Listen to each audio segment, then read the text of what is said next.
but it's not relocating at all. So that is when you now have the bigger concern for that flooding rain, like you're mentioning, because now you're going to be getting that 50 millimeters rate per hour of rainfall, but the storm might sit over you for 2 or 3 times as long as it normally would, because normally these storms can be moving 30, 40, even up to 60 or 70 kilometers per hour. So that can really spread the rain out nicely. But this one evidently is pretty slow right now. But again, this is just starting. So we'll still have to watch it move towards the northeast in the coming minutes, really. So typically right now, if the storm is starting to begin, it is potentially just slow moving right now, but it could ramp up. Is that common with supercells to start getting faster and ramping up? Yeah, so as it's developing, again, it has to get physically high enough to grab those, to be impacted by those stronger winds. Of course, the winds aren't as strong at the surface and they're at a different direction. So that's what's creating that velocity shear, meaning the winds are different speeds at different levels, but also the directional shear. So right now, if I, to show that strength of the wind, so here's our winds at our surface right now. We do have more of a southeasterly flow. That's what's bringing in the milder temperatures and the instability at the surface. So that's what the storms are going to be feeding on. But look at those arrows straight out of more so southwestern Saskatchewan. But the winds aloft that these storms are going to try to reach up towards there right out of the southwest. So a little, they're almost fighting each other, but then they are eventually going to be working together. So that storm that's almost stationary isn't quite tapping into these stronger winds aloft. But again, it could, it will gradually start to pick up some steam. It's not going to be staying stationary for long, and it's going to physically want to move because it's going to want to be, it's going to be drawn to where the energy is that its inflow is really tapping into. We just have a new warning right now. This severe thunderstorm warning is located near Wolf Lake Provincial Recreation Area, and it is moving northeast at 20 kilometers per hour. The threat here could be possibly toony to ping pong ball sized hail. That is the topic of discussion here, right? Alberta, though, no stranger to hail. This happens quite often throughout our summer storms here. But this is, yes, a brand new severe thunderstorm warning near Wolf Lake Provincial Recreation Area. Yeah, so if we try to pull into that storm, so that's even further up the foothills. So that's south of the Yellowhead, almost up towards Hinton, north of Rocky Mountain House.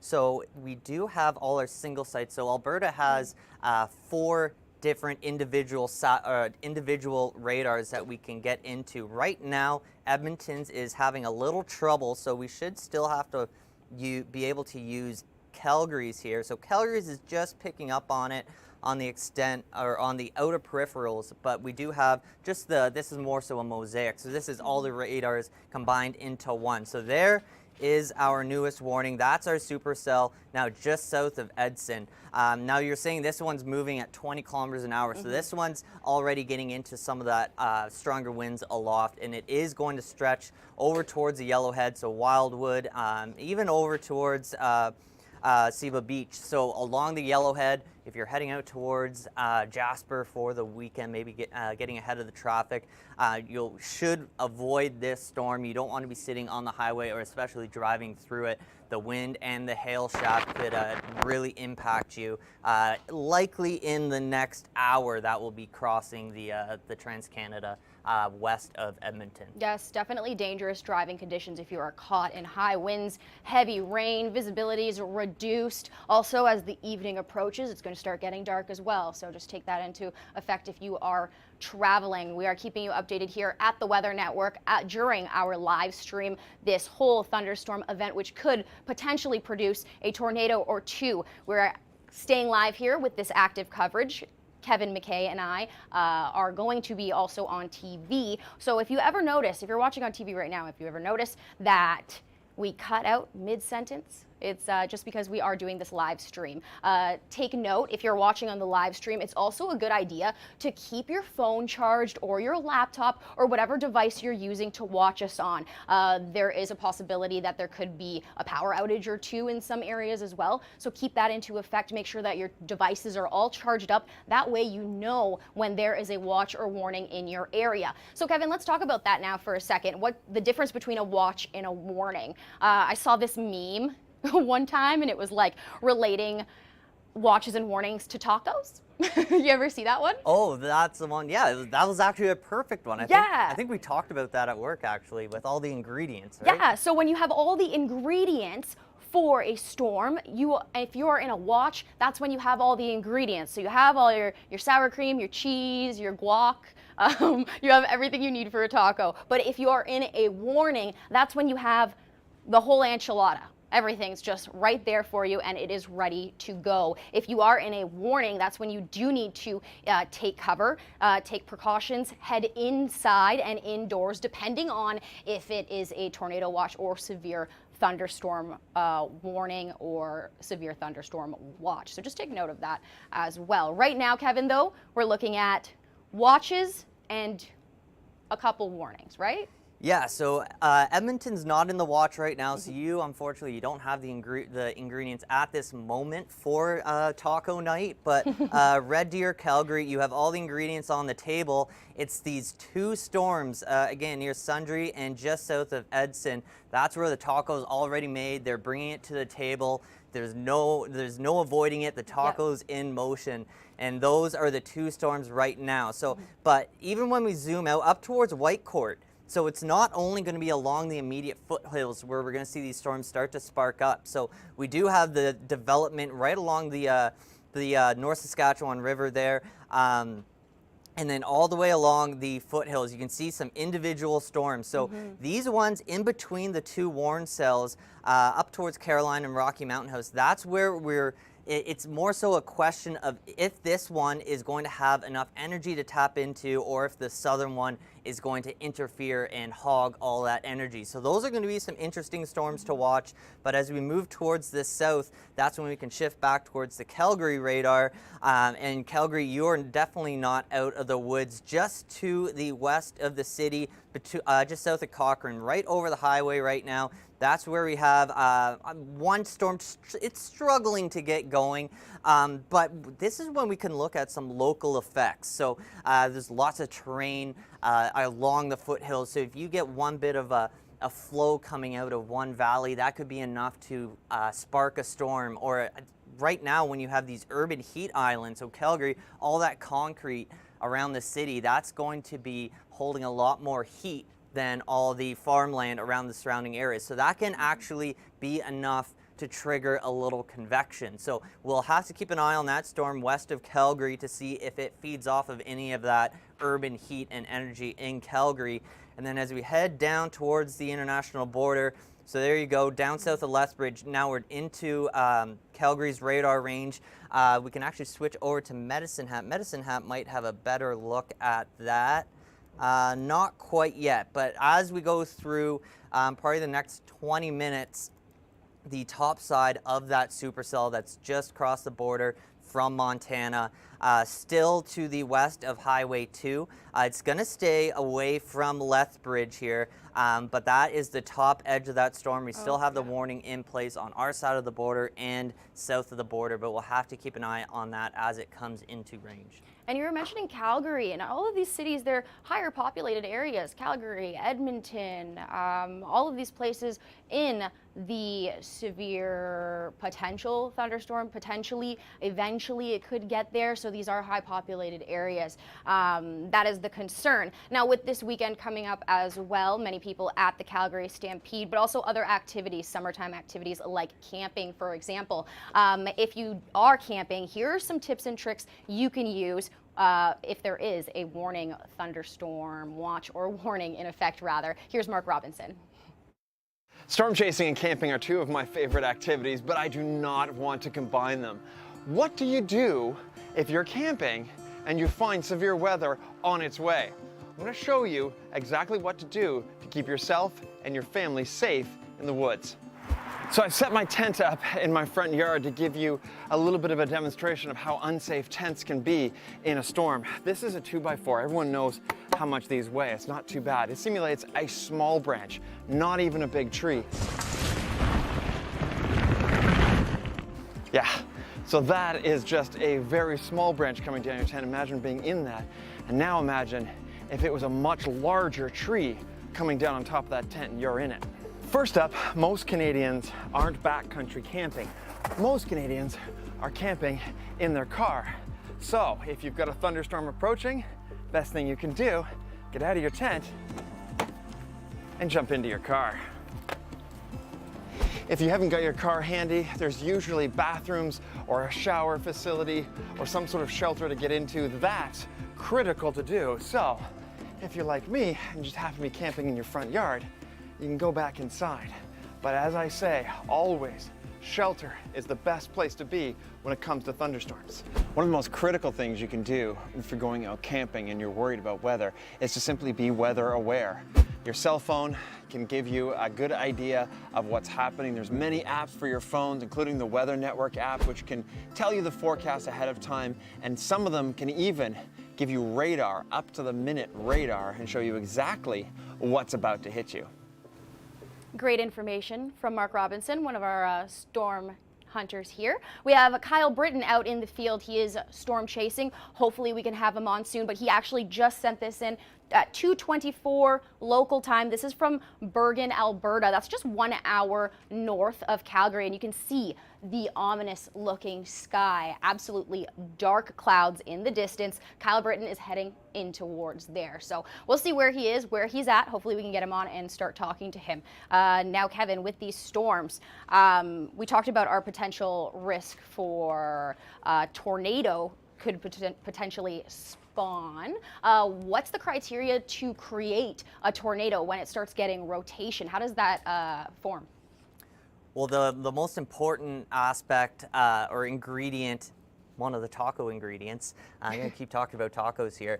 One of the most important ingredients is the shear. So you can have all the energy in the world, and that will produce a strong thunderstorm, but it might just bubble up, and that's when it can look like a big piece of cauliflower, but it won't produce a tornado. What you need is the shear. So the shear is basically winds changing with direction and also speed. So here's our top layer. So this is higher than the mountaintop. So you can see all the winds back over Washington and Idaho and Montana. They are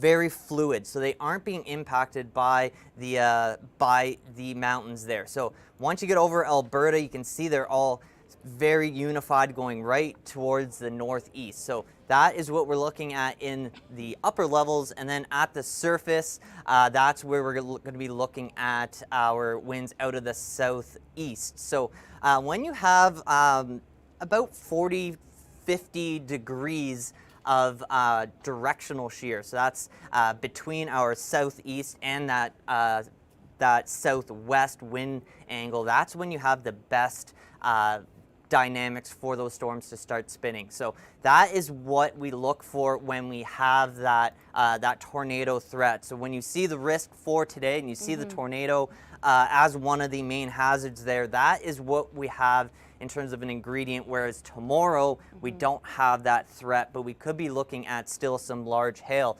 Because when I go back to just that surface wind here, when we play that out and then through tomorrow, you'll see our surface winds are now so more out of the southwest, just like the winds aloft. So they're working together. They aren't working to spin the storm like a top. Now, is that potentially just more so because the storm's starting to fizzle out by tomorrow? Is that a continuation, or is that a new event, just lower shear?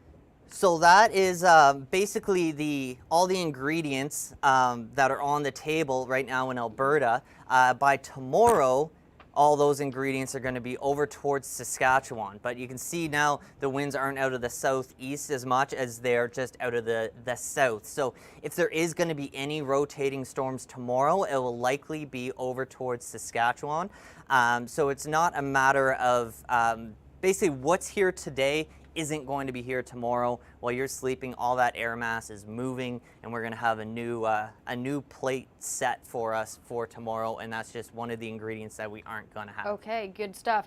Speaking of new, we have a severe thunderstorm watch. Spruce Grove, Morinville, Mayerthorpe, Evansburg, Whitecourt, Edson, Fox Creek, Swan Hills, Drayton Valley, Devon, Rimbey, and Pigeon Lake. Plenty of areas there. This is a thunderstorm watch.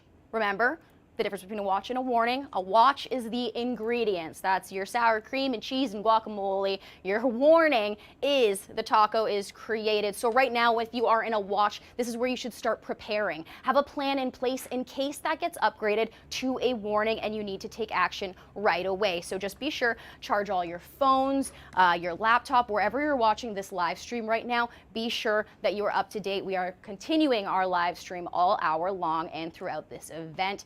Meteorologist Kevin McKay and I are up to date with all of the watches and warnings. So like I mentioned there, that was a watch. Now we have a new one rolling on in here too. Severe thunderstorm warning now. So this is where you need to get prepared. Clearwater Co near Caroline and James River Bridge. Clearwater Co near Caroline and James River Bridge. That is a thunderstorm warning.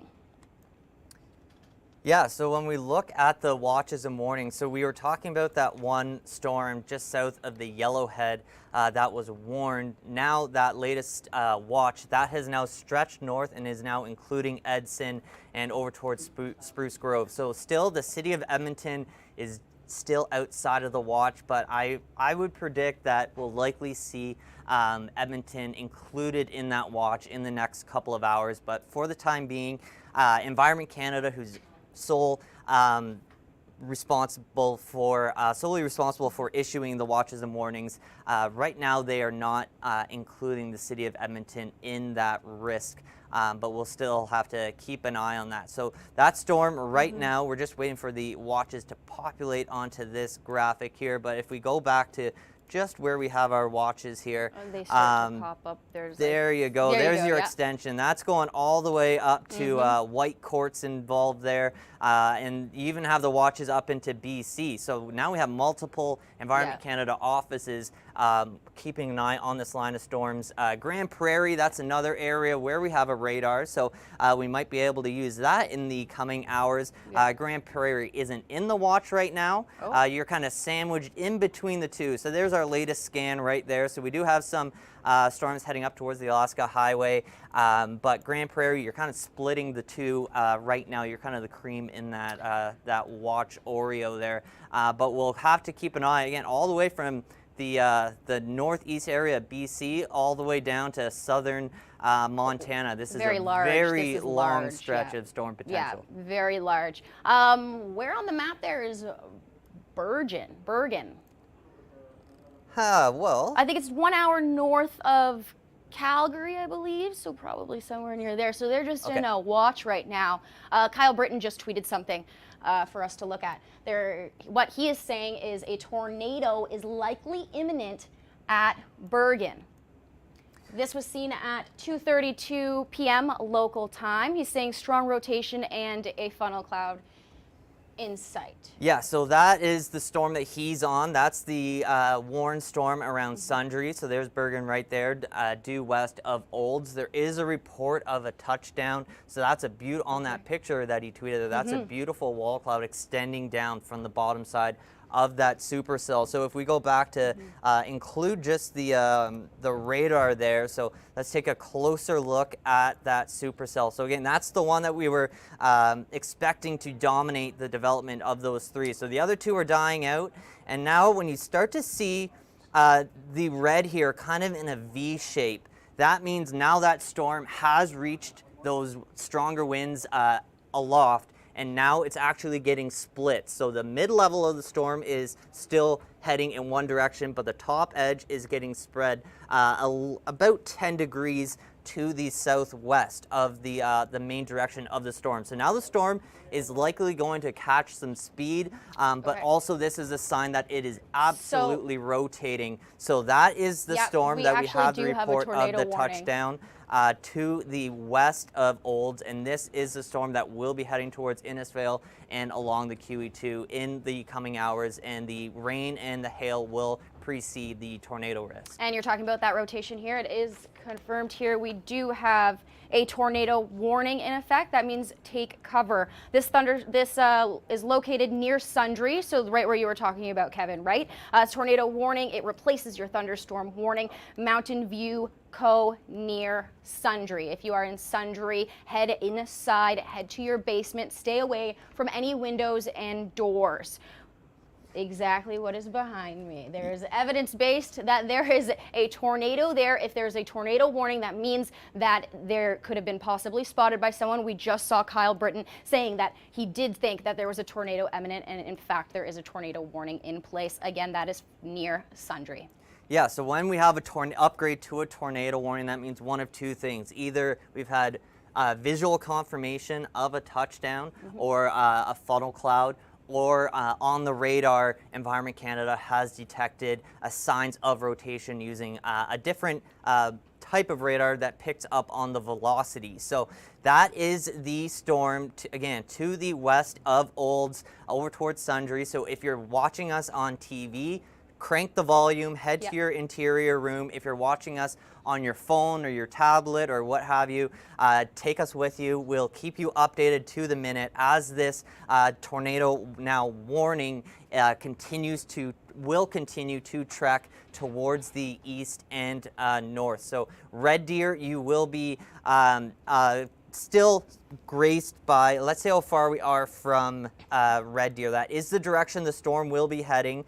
We're still about 50 kilometers per hour. So once these storms get moving, they might only be moving at about 20 kilometers per hour. So we're, let's say, 2 hours out from Red Deer being impacted by this storm. That's a lot of time for it to either further develop or weaken. But Red Deer, be on alert. You're still in that watch, so you should already be on alert. But we will be keeping a close eye on that now tornado warned cell while we still have our severe thunderstorm warnings on a few other storms up and down the foothills in Alberta.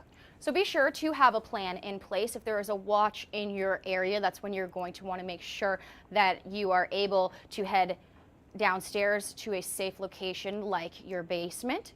Stay away from windows and doors, and be sure, if there is a warning, to do just that. Take advantage of your plan. It's always good to have a plan in place beforehand. Take shelter immediately if there is a tornado warning in your area, especially those in mobile homes, vehicles under highway passes. If you're ever in your car, it is unsafe to stay underneath a bridge on the highway. That is the worst possible case scenario you could do. It is always safe to just pull over and keep your hazards on, stay low to the ground, and make sure you are keeping up to date with us here at the Weather Network. We are live streaming on every platform you can possibly think of. YouTube, Twitter, Facebook, theweathernetwork.com, all of the above. So you do not want to miss any watches or warnings in your area. Again, meteorologist Kevin McKay and I are tracking these storms as they come, and they just continue on. We're going to be tracking throughout the duration of this event, and like Kevin said, some places like Red Deer still could be another hour or two potentially for a storm to be seen there. So you have time to have a plan in place and to take action if need be. Right now, the only tornado warning we have currently is near Sundre.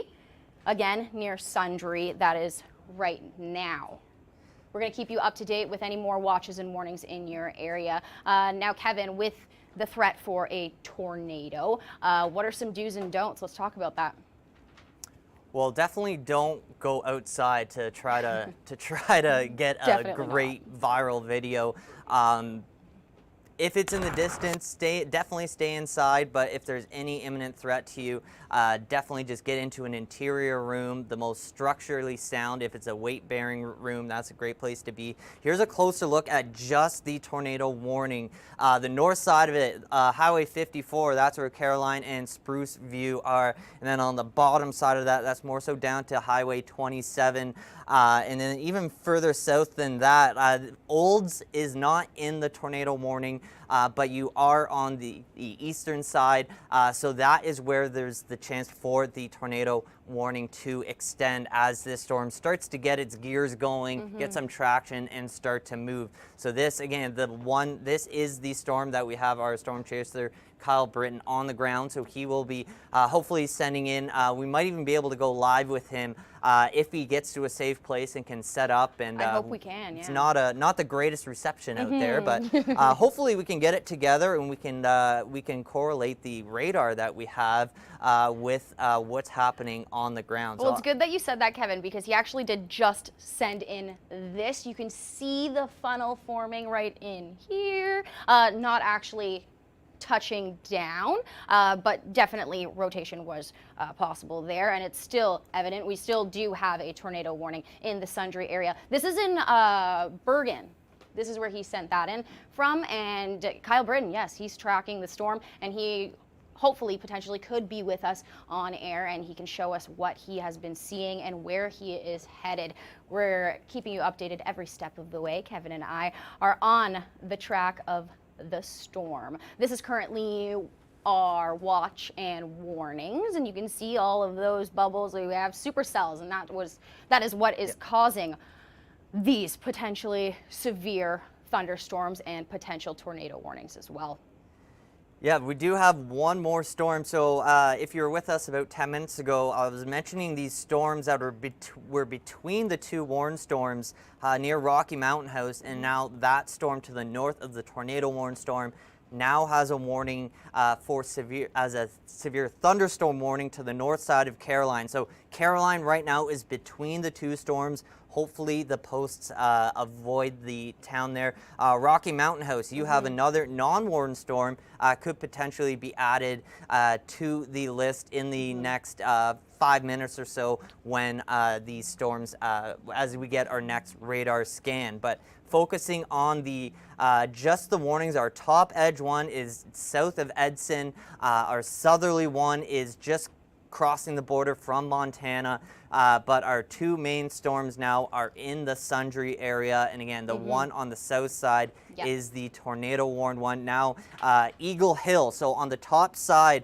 where Eagle Hill is there in all that red, that is where you're going to have the best chance for the impacts of the hail. So you see this little bit of a hook here. So that is where if you have the tornado touching down, it's going to be happening down in that little nook. So that great picture of the funnel cloud just starting that Kyle sent in, that will be just on the bottom side of that storm. Yeah. So Kyle is likely, he's a smart storm chaser, so he's going to be on the south side of the storm, but it's out ahead of it on the north side. That is where you have the hail, the greatest updrafts, and that's where you're going to have the hail core. So if you... So hopefully he's able to get there. Sorry to interrupt. I just wanted to mention we're live back on TV. We are live streaming. If you joined on TV and you notice Kevin joined mid-sentence and he was in the middle of talking and you're wondering what's going on with my television program. Well, no, actually we are live streaming, so we are going through our normal TV program. Every 10 minutes you will be updated on television, but if you join us on YouTube, Twitter, Facebook, we are live streaming through this entirety, the entirety of this event. Now, just to restate, we have a tornado warning near Sundre. A tornado warning means to take cover, especially if you are in a mobile home vehicle under a highway pass. Be sure to take cover, stay inside, go to your basement, stay away from windows and doors, and be aware. If there is a watch in your area, be sure to have a plan in place in case it gets upgraded to a warning. Now, we do have Kyle Britton out storm chasing right now, and he did send in a great video of a picture rather of a possible tornado in Bergen, and this is another image that we have here. This is from Darren Howard from Bergen as well. This is a possible tornado in that area that Kevin was just showing us where the hook is, right, Kevin? I'm sorry I interrupted you there, but if you want to re-explain that hooking situation, because that's what this picture is, right? Right in that area where you can potentially see that a tornado is forming, but it has not touched the ground. Yeah, that right in the center of that picture does a great job of seeing both sides of it. That part where it looks like the bottom side of the cloud is just dropping out, that is where all the rotation is. And then you see that kind of haze, that gray along the horizon. That is a great rain shaft, possibly some hail in there as well. I might be just my monitor, but it does seem like there's a very slight hint of green in the middle of that storm. And when you do see a little bit of a green tinge, that is a sign that there is hail in the storm. It's just it all comes down to how the remaining light that can get through the storm, how it gets refracted by ice particles opposed to the water particles. So that's a little, it's almost like a little storm hack. Little science lesson there. Yeah, keep an eye on the green. The green is not good unless it's in your wallet. And no, you're right. And you are right. It actually does have a little tinge of green there. You know, you normally look at the sky during a thunderstorm and you're like, oh, the sky is so dark. But when you see those green tinges, that's good to know. That's actually hail, you said, right? Yeah? Yeah, and some more good news. That storm just south of the border, the warning has now been dropped in Montana. That storm that issued the warning just south of Cardston, that storm has really lost its organization. It's still going to be bringing some rain in probably a half an hour to Highway 2 right along the border, but we don't need to pay as much attention to that storm, so we can be focusing between Highway 1 and the Yellowhead. I want to go back up to the Edmonton radar here and check on that supercell south of Edson, see how it's progressing. So this is just over the last hour. You can see it's moving pretty slowly, moving about 20 kilometers an hour. It's going to stay north of Drayton Valley, but Spruce Grove and eventually maybe the top end of Edmonton. Again, this is a long way out. They can lose their dynamics and their structure in a matter of minutes. So it's hard to really predict how long an individual supercell is going to last. But this one will be impacting the Yellowhead to the east of Edson, Wildwood, Entwistle. That is where we're going to be focusing. McKay, look at that. McKay, Alberta. Look at that. I feel represented there. It's your spot. Yeah, so that is where we're going to have the greatest impact from this supercell in the next hour. So it's almost going to be paralleling it for a bit. So this will be prolonged along the Yellowhead corridor between Edson and Edmonton. And now we just got a new severe thunderstorm warning. That's near Clearwater Cove, near Rocky Mountain House and Crimson Lake. You just showed Rocky Mountain House on the radar there just a little bit earlier, and that was a watch. It has been upgraded to a severe thunderstorm warning now. We have some more pictures and images from Kyle Britton here as well that I can show, but Kevin, yes, this is the Rocky Mountain House. This is where the severe thunderstorm warning is happening right now. We're going to keep you updated throughout the severity of this storm. We have another image from Kyle Britton. You can see in the distance right now, you can see the funnel, how it's progressed from the last image we just showed you. Yeah, so that's definitely looking like if it's not already making contact with the ground, it is very, very close. And now you can see how wide that swath of that rain curtain, now the rain curtain isn't as important of a factor once you have a tornado making contact. But now you can really see that green tinge as well. So now the two main threats, the large hail and the tornado, will both be in place with this supercell. And again, if we go back to the radar here, again, that is the most southerly of these now triplet supercells. So those two storms to the north of the tornado warned storms did get enough energy to become severe thunderstorms. Just let's do a little time test here. So there's Horberg there at 425. And let's see how quickly it develops. It's already into the purple by 4:45. So in the span of 20 minutes, we got that storm to go from just being born to becoming severe. But more importantly, there is our tornado warning towards the south. And it sounds actually like we have Kyle Britton on the phone, so he can actually give us an update. Yeah, I think Kyle Ritten's going to be joining us shortly. Remember, in some areas that he's headed, the service is not very good, so hopefully we can get him and he can show us and tell us more about what he just saw. We saw that image that he sent in. We do have another image of the same, this is near Bergen again, the same storm, the same image that Kyle Britton sent in. That's from Jay Lessick, who did that one. We do have an update. One second. Tornado warning now.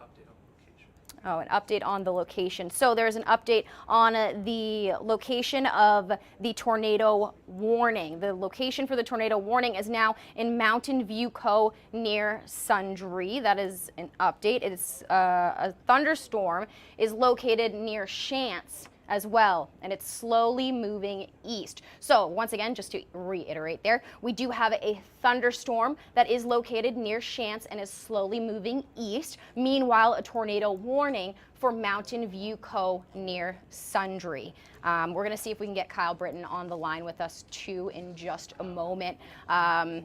But first, that's all of your updates right now. Again, we are going to keep you updated throughout the entirety of this live stream, as well as on TV. Kevin and I are taking you through every step of the way, explaining every little detail we can possibly do about this storm. Now, Victoria, that last we're going to bring in Kyle now. Kyle Britton, our storm chaser, like I was talking about earlier, the picture that he sent in, the ominous looking sky and the potential tornado. Kyle Britton, are you there? I am here. Can you see in this picture? There's a tornado right in the middle of the shot. I see it, yeah. And that's near, where are you? Are you on the south side? This is Bergen Road, Highway 22, south of Sundre, southeast of Sundre. Tornado still ongoing, live right now. And that Bergen is where Road, we have the tornado warning. That's right, yeah. You can still see there's a large tornado on the ground. There's a big tornado. We got a big stovepipe tornado ongoing. It's hard to see with the rain wrapping back there, but we currently have a large tornado ongoing. Here in south central Alberta, this tornado has been ongoing for the last 20 minutes or so. And it's kind of just sitting in one spot. It looks like it's fully wrapped around there in rain, but it looks like I'm having some trouble getting the shot focused. So back in there, inside of all the rain there is a large tornado ongoing on Bergen Road, just west of Highway 22. If you live in the area, if you're in the area southeast of Sundre, tornado is ongoing. Certainly get to safe shelter, find your safe space, get below ground. Looking at a very dangerous situation locally here, just southeast of Sundre. Tornado ongoing. This definitely looks very ominous in front of you. Now, it's kind of to me, I'm questioning, why isn't it raining where you are right now? It's just like half a kilometer down the road. We've got rain and likely large hail wrapping around. What you can see there with that precipitation is the rear flank downdraft wrapping around the tornado cyclone. So there is likely, now starting to make out the left-hand side of that tornado now. You can kind of see it there in the rain. We're likely seeing some very large hail wrapping around the tornado cyclone with this RFD wrapping around the tornado, but you can kind of start to make it out back in there now. Tornado looks like it's continuing. A very large funnel cloud continues to the south of the road now. There it is again. You can start to see the tornado coming into view. You should be able to see it sort of just to the left-hand side of the road. Tornado on the ground, currently continuing. There we go. I'm just going to hang out the window here for a moment and take a photograph.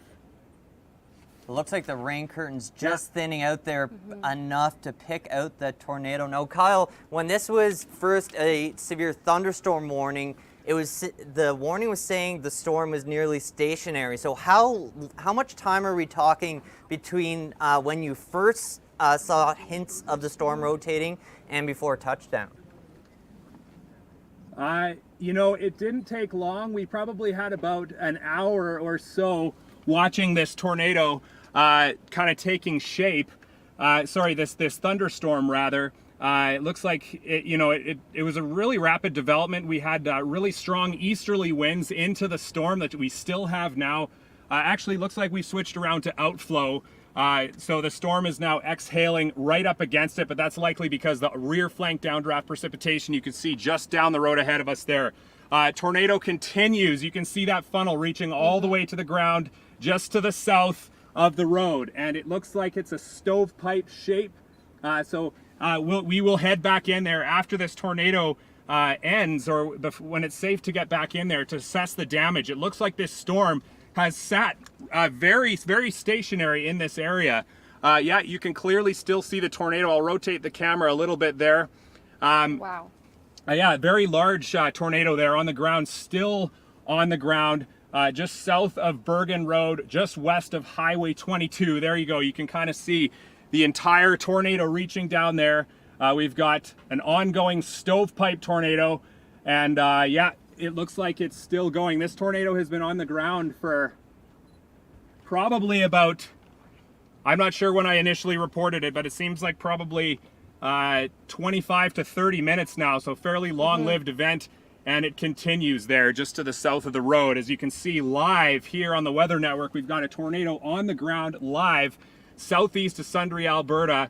It does look like it is still ongoing. So yeah, here we go. Severe weather here in south central Alberta this afternoon. There you go. Which side of Highway 27 is the tornado on? We are south of Highway 27. 27 runs east-west through Sundre. It looks like it may be beginning to lift now. That funnel is only about halfway down toward the ground. That looks like what we've seen is that it's completely occluding. What we see here is the rain and hail is, we're starting to get some rain, yeah. We're seeing the rain and hail wrapping around the tornado cyclone. What that effectively does is it occludes the tornado. That's what we say. It cuts off the access to warm, buoyant air that feeds the tornado cyclone, and eventually it will, it'll dissipate back in there. What we can see toward the end of the tornado's life cycle is that as it occludes, it can display what we call deviant motion, moving off the track of the storm. The storm is very stationary.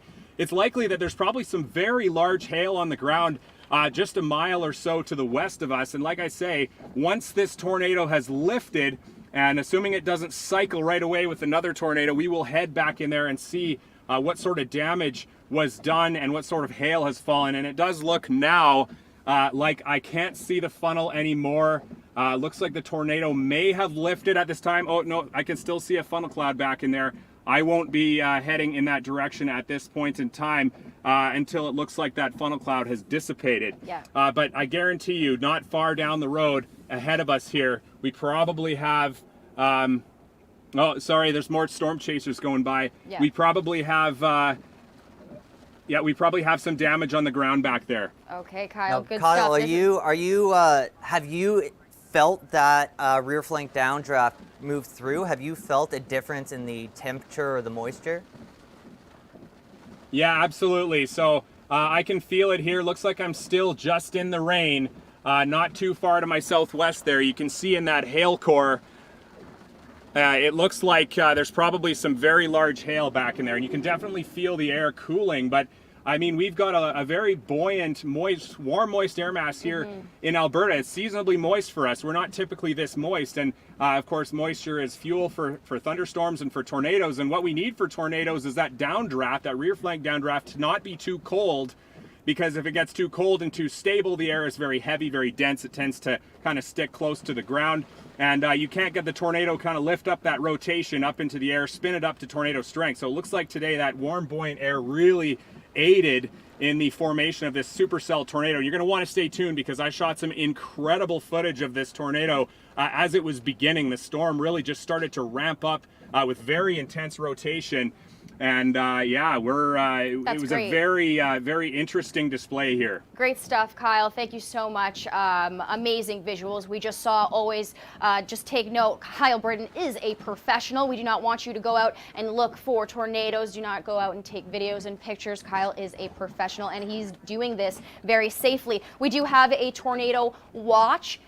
Currently, this is brand new for Airdrie, Cochrane, Olds, Sundre, Rocky Mountain House, Caroline, Red Deer, Ponoka, Innisfail, and Stettler. Again, this is a tornado watch. That means please prepare, have a plan in place in case that becomes an upgrade to a tornado warning. We also have a new severe thunderstorm warning. This is Warner near Milk River and Coots. Again, thunderstorm warning, Warner near Milk River and Coots. Tornado watch for plenty of areas.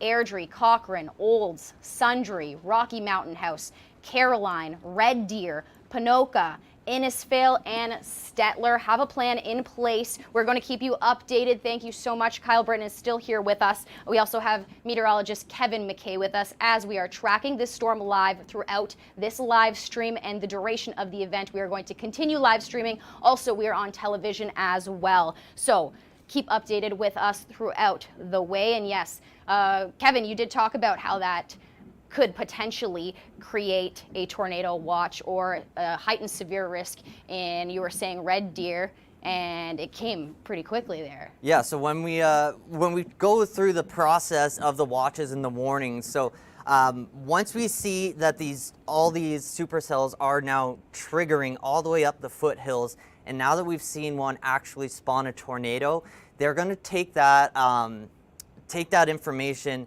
and think, okay, if the dynamics are able to spin that supercell to produce a tornado, we're likely going to see it happen with other ones. So now we've seen that tornado watch, and now it's just saying that that ingredient has been added to our plate of tacos again. So basically right from Cochrane, which is down towards the Calgary area, all the way up to Rocky Mountain House, up to QE2 to Red Deer, Innisfail, Olds, the entire region along the QE2 and to the west are now under that tornado watch, and the one tornado warning is still on this one supercell that Kyle is just to the south of. We've had a great chance to see it go through its life cycle here, from just a little bit of a funnel cloud to the rain curtain to the hail shaft to the tornado being rain wrapped, and now it's just looking very moisture laden. And I was just looking at the observation, so it's very convenient that Sundre Airport does great observations. So just before the storm generated, we had temperatures up around 22 degrees, and the dew point was 15. So the dew point is the temperature which you have to cool the air to in order for all the moisture to become condensed. So the higher the dew point means the more moisture you have. So as the tornadic supercell moved through the Sundre area, the actual temperature at the airport dropped nearly 10 degrees in about, tough to get a time frame here, trying to get it. So they didn't do any mid readings there, but definitely in less than an hour, we saw about a 10-degree drop as, like Kyle was saying, you get that cold downdraft behind the storm, which really stabilizes the atmosphere. So now it looks like Kyle's on the move. Kyle is on the move. It looks like he has froze for a second. That's because he is out storm chasing right now. Kyle Britton, our very own storm chaser here at the Weather Network. Kyle has been tracking this potential tornado that he saw in the distance. He is continuing to track it now. It seems like it's starting to rain more, even some hail potentially there. Kyle, are you still there? Can you hear me? Yeah, can you guys still hear me? Yes, I can. So can you just go through again, where are you and what are you witnessing? Okay, so and you can tell Kyle Britton's in a storm because he just lost service. So Kyle is traveling in Bergen, he said, right, Kevin? Yeah, so he is just south of, pulling closely here, he's south of Airdrie. So Highway 27 is what runs east to west on the from Airdrie over towards Old. So the tornado is more so paralleling, moving very slowly, that tornado warned storm right now. Kyle is just to the south of Highway 27, so he's gonna stay on the south side of the storm because that's where you have the better vantage point for a tornado, but it's also safer because you will avoid the rain and the hail, and you'll definitely basically avoiding the track of the storm. And we definitely want Kyle Britton to be safe out there. Again, just to reiterate, tornado watches in Airdrie, Cochrane, Olds, Sundre, Rocky Mountain House, Caroline, Red Deer, Ponoka, Innisfail, and Stettler. It seems like Kyle is still frozen as he travels throughout this storm, but we're going to get him back as soon as we can. He is traveling again. He is in Bergen. There he is, following along some other storm chasers, I believe those are. You can see the clouds in the distance. So there's still great structure on that storm. You can see how narrow that rain and hail shaft is. So that's just that's more so the punch in the center of the storm where you're getting that downdraft, but you can still get rotation within that and around it. So by no means are we in the clear from that tornado that we did have on the ground. It might have lifted up or weakened, but when you have a rain curtain that is that dense, it is nearly impossible to decipher if a tornado is in there, especially if you're out ahead of it. But so we now have the graphic here to show how widespread the tornado watch is. Again, Calgary and Edmonton are not in the tornado watch. Red Deer is, and then Red Deer south towards the Airdrie area, and then even extending east of the QE2. Anywhere east of the QE2, you still have a few hours before that risk is on your side of the highway, but for the time being, we're more so focusing on these 4 supercells south of Edson all the way down to Airdrie, and Airdrie is the most southern supercell and is the one with the tornado warning, but all 4 of these storms will be dangerous and will have pockets of large and impactful hail. And Red Deer, you still have to be on your toes. You're under a severe thunderstorm watch and a tornado watch. The warnings are to your west, and it's just a matter of time as we watch those shift in the next couple of hours towards your area. We actually have a new stat here. We are tied from 2021 for our tornadoes that we've seen already this year. I mean, it is tornado season, right, Kevin? Yeah, this is the heart of it. So actually, tornado season is actually kind of interesting. So this is just a little aside. Back in March, that's when we were talking about Tornado Alley down in Texas and Oklahoma and the Gulf states. And as summer progresses, you get that battle between the air masses to shift up a little further north as the jet stream shifts up. So once you're into May, that's when you're into Kansas, Nebraska, even to the Dakotas, and then July, that is when it's more so Montana, North Dakota, Saskatchewan, Alberta. So this is Alberta's time to shine, whether it's a good shine or not. But this is kind of the be-all to end-all time of year for the tornado risk. This is the heightened time of the storms. Kyle Britton's favorite time of year, storm chasing season. Kyle Britton was just on with us. Hopefully we can get him back on, but he was showing us a potential tornado in the distance. We could see it.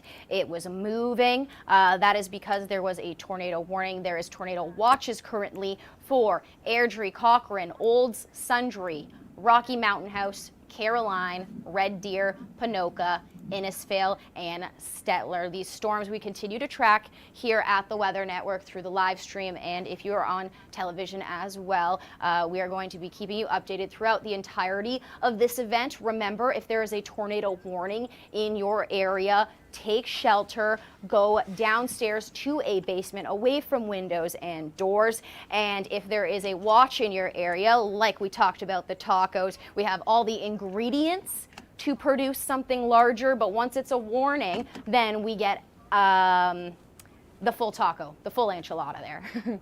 So tornado watch, favorable conditions for the development of tornadoes. Stay informed with us here. We're going to keep you updated the entire way. So here's the tornado watch that we have. Again, it's extending the entire length of the central foothills from Highway 1 up to the Yellowhead. And that one pocket in the middle where you don't see that watch, that is where the tornado warning is. So the warning is always going to be smaller within the watches. Now, you see that how it fingers out towards Castor. That is because that is now going to be the swath from the foothills through Red Deer and then over towards Castor. That is where we have now these dynamics which have been proven to produce tornadoes. So that is why you see that one narrow area of the tornado watch extending eastward. Now let's say one of those northern supercells around Rocky Mountain House up towards Edson. If that starts to rotate and we get a tornado on one of those, that's when we'll likely see the tornado watch be extended towards the Drayton Valley, Leduc, and Edmonton area. So again, if you're in Edmonton right now, by no means are you out of the woods. No, you're not in any tornado watches or warnings or even a severe thunderstorm watch or warning, but that is more so because our time frame, we're a little too far out at the current time for the city to be in it, but it's right on your doorstep to the southwest. There's still plenty of time this evening and in through the overnight and even into tomorrow as well. So there's plenty of times for storms to produce. We actually saw another tornado sighting here. I can show you back here. This is from Joe Majko. This is in Chance, Alberta, and I remember repeating a warning for that area of some sort. This is the video here. You can see it in the distance. Slightly, there it is. That's even better. There you go. You can fully see it there. It looks to be touching down, but we can't confirm that, right, Kevin? How do we confirm a tornado watch? I believe Environment Canada does so the next day once they reevaluate and assess, right? Yeah, so Environment Canada, when a tornado is reported, they'll go out, usually if it's in a populated area, pretty close to any city. Environment Canada will be out there the next day to confirm it and to rate it. They'll rate it based on the damage. If it hits any structures or trees, that's the best way to get a rating. If it stays in the middle of a field, not always the easiest to really gauge the wind when it's only blowing over grass. But yeah, if we can have absolute confirmation that that tornado is on the ground, it looks like it is, we can... It looks like it's touching the ground, however, we cannot confirm just yet, like you mentioned. But again, this is also in the middle of a field. Luckily, there's no buildings or anything that can get largely damaged other than those who are farming and the animals and the crops. That's the one thing that could also get damaged there. So that it's an unfortunate situation if a tornado reaches your area. But as long as you have a plan in place, you're able to remain safe. Kevin and I have been live streaming this entire hour, and we continue to keep you updated with this live stream. We're live streaming on any platform you can possibly find: YouTube, Twitter, Facebook, theweathernetwork.com. Wherever you are online, you can find our live stream. We're keeping you updated this entire way. We're also on television as well. So if you are joining us on television, welcome. If you're joining us and we cut out mid-sentence and you're wondering what's going on, we actually have just been continuing our live stream, and we need to continue our programming on television as well. So on TV, you will see us every 10 minutes of the hour, continuing throughout this event, as well as this stream. We're going to continue. Meteorologist Kevin McKay and I are tracking the storm. Storm chaser Kyle Britton was on with us, and hopefully we can get him back on as he continues to travel across places in Alberta looking for storms. We've already seen a potential tornado in this area. That's Chance. Because of this video that we saw, and then also the other sighting that Kyle Britton showed us just a few moments ago. An amazing sight, but remember, we need you to stay safe throughout this time as well. This is the video that Kyle had also... we're going to get the video that Kyle sent in just a moment. This is the one from Joe Majko. Let's get it up there. There we go. This is the one that Kyle Britton sent us in. Oh, this is actually live, I hear, right? Yep. This is live right now. Kyle Britton is out. He is driving. Hello, you guys. Kyle, you're there? Can you guys still hear me? Yeah, can you guys hear me? Yeah, we gotcha. I can hear Kyle. Kevin and I are just talking with Kyle right now. We're going to get him on. Kyle? Yep, can you guys hear me? I'm parked on the top of the hill here, just east of my location. How's the connection there? I know live in the field can be a little tricky. How's the connection inside the studio? It looks like you're in a great spot right now. We do have, your audio's great and your visuals even better. Okay, great. Yeah, just give you a quick update before moving here. We got some intense lightning just to my north. You might hear some thunder crashing nearby. What you saw there, yeah, Joe Myko, the footage that you showed of his, the picture of his, that was definitely the same tornado. Shantz is a village very close to Bergen, which is in the same area, same storm. And yeah, it looks like we've had a number of storm chasers on this particular storm. Lots of footage shot. Again, you're going to want to stay tuned for the footage. When the tornado initially first spun up, it was incredible. We saw these, what we call multiple vortices, or these multiple sub-vortices that were rotating around before you could even see a condensed funnel coming down. You could see vortices kind of swirling around on the ground, and I'll definitely be editing some of the footage that I shot once I can actually pull over and make sure that the tornado threat has passed, because it looks like the storm is still ongoing. Tornado is currently not ongoing at this point. But this storm just continues to slowly lumber along to the east-southeast. Very soon, I'm going to try to penetrate through that wall of rain and likely hail that you see in front of us there, but it's very thin from my perspective, to try to go and assess what sort of damage may have been done to the west of Highway 22. But likely not going to be sticking with that for too long, because these storms continue. The storms are ongoing for the next few hours here. Looks like this storm is still moving into a favorable environment to the east-southeast.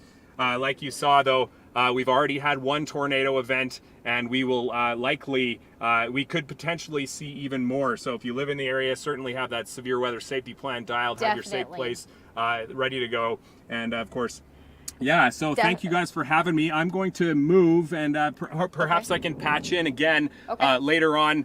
Just moving, it really gets tricky with the reception, but nice to chat with you folks, and stay tuned. We'll be back in business shortly here. Thank you so much, Awesome. Kyle. Stay safe, Amazing Kyle. stuff. Hopefully we can talk to you again soon. That video we just saw, actually, if we could play that again, the time-lapse video that was sent in by Jenny Hagen. She's also a storm chaser, an amazing storm chaser. In fact, Sundre, Alberta, that's where this was. Check it out. It's it seems like yesterday that Jenny and Kyle were working together on the blizzard in Manitoba, and now they're chasing supercells together. I know, isn't that incredible? Yes. So this is a great visual to keep in mind. So you saw the whole, kind of like a figure skater. It was very broad rotation, and then it tightened up, came thinner and thinner, and then you saw the tornado come out the bottom. That's just the vorticity getting stretched, and as you stretch it, it gets tighter and stronger. And so keep that in mind. And then let's watch it a couple more times. Yeah, let's watch it before we switch over to the radar view here. And you can see to the right of the screen, that is that's where the moisture and all the energy is getting sucked into the storm out ahead of it. And then as you start to see that tornado kind of disappear, and now you're seeing the rain come in from the left to the right, that's that cold air coming down on the backside and the south side of the storm. Now, let's go back to our radar. I have a great cropping here to show the 4 supercells that we have warned right now. Now, is that one in one of the supercells, that video we just watched, you think? Yes, I would think Jenny is on the same supercell as Kyle, so that would be the southern one there. In Berger. Yeah, so Bergen, sorry. as we look at these 4 supercells, they have many similarities, but also a few differences I've been picking up on. Now, that northern one up towards Edson, it's actually moving the fastest. It's moving at 30 kilometers per hour, and you can start to see it kind of looking like a bit of a C in that purple and that red. That's showing signs that there is at least broad rotation, not necessarily a funnel cloud at this time. But down towards Alexo, those 2 storms near Alexo, they're moving at about 10 to 15 kilometers per hour. And then under that tornado warning, that's the storm that has all the importance. Now, that's the one that is absolutely rotating, has spawned the tornado. But when we take a closer look at it, you see it's not moving to the northeast like the other storms. It's actually making a bit of a right turn. So it started slowly going, this is the one that again started off stationary, and then it starts going to the northeast and then slowly to the east, and now it's going to the southeast. So the stronger the rotation of the supercell, the dynamics of it actually has it track with a bit of a right curve. So we call that a right mover. Oh.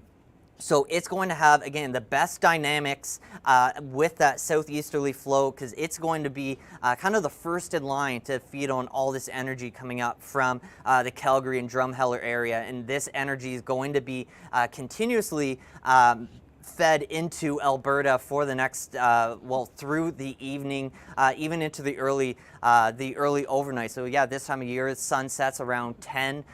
So you might even be looking at these tornado dynamics up to the midnight hour. But yeah, we were initially looking at that storm tracking almost due towards Red Deer, but now it's actually heading more so towards the south of Old. So the good news when it's going to be moving this slow is the areas that have had that hail, it's going to be shrinking the region that's greatest impacted by the hail. If we can minimize the amount of farmland and residential areas and cars that are impacted by the hail, that is of course a good thing. So we'll still be watching if it slowly tracks towards Highway 2.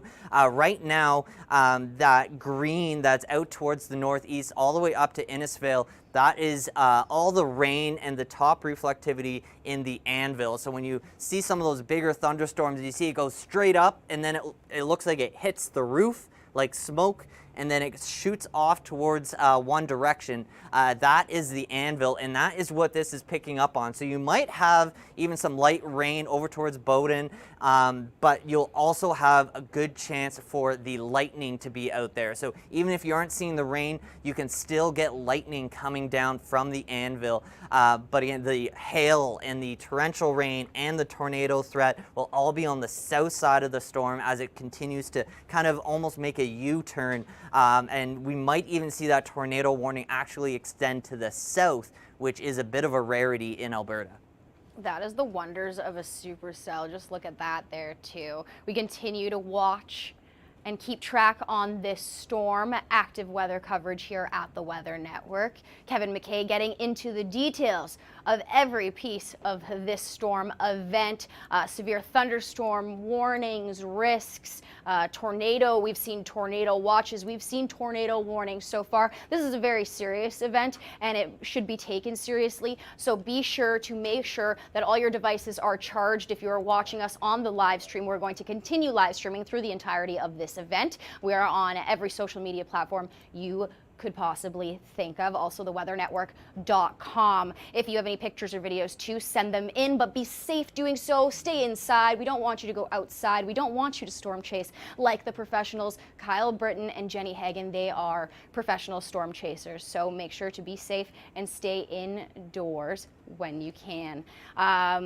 With more on hail, we've been talking a lot about the hail associated with these storms. So we have some explainers here about hail. Here's Kyle Britton with more.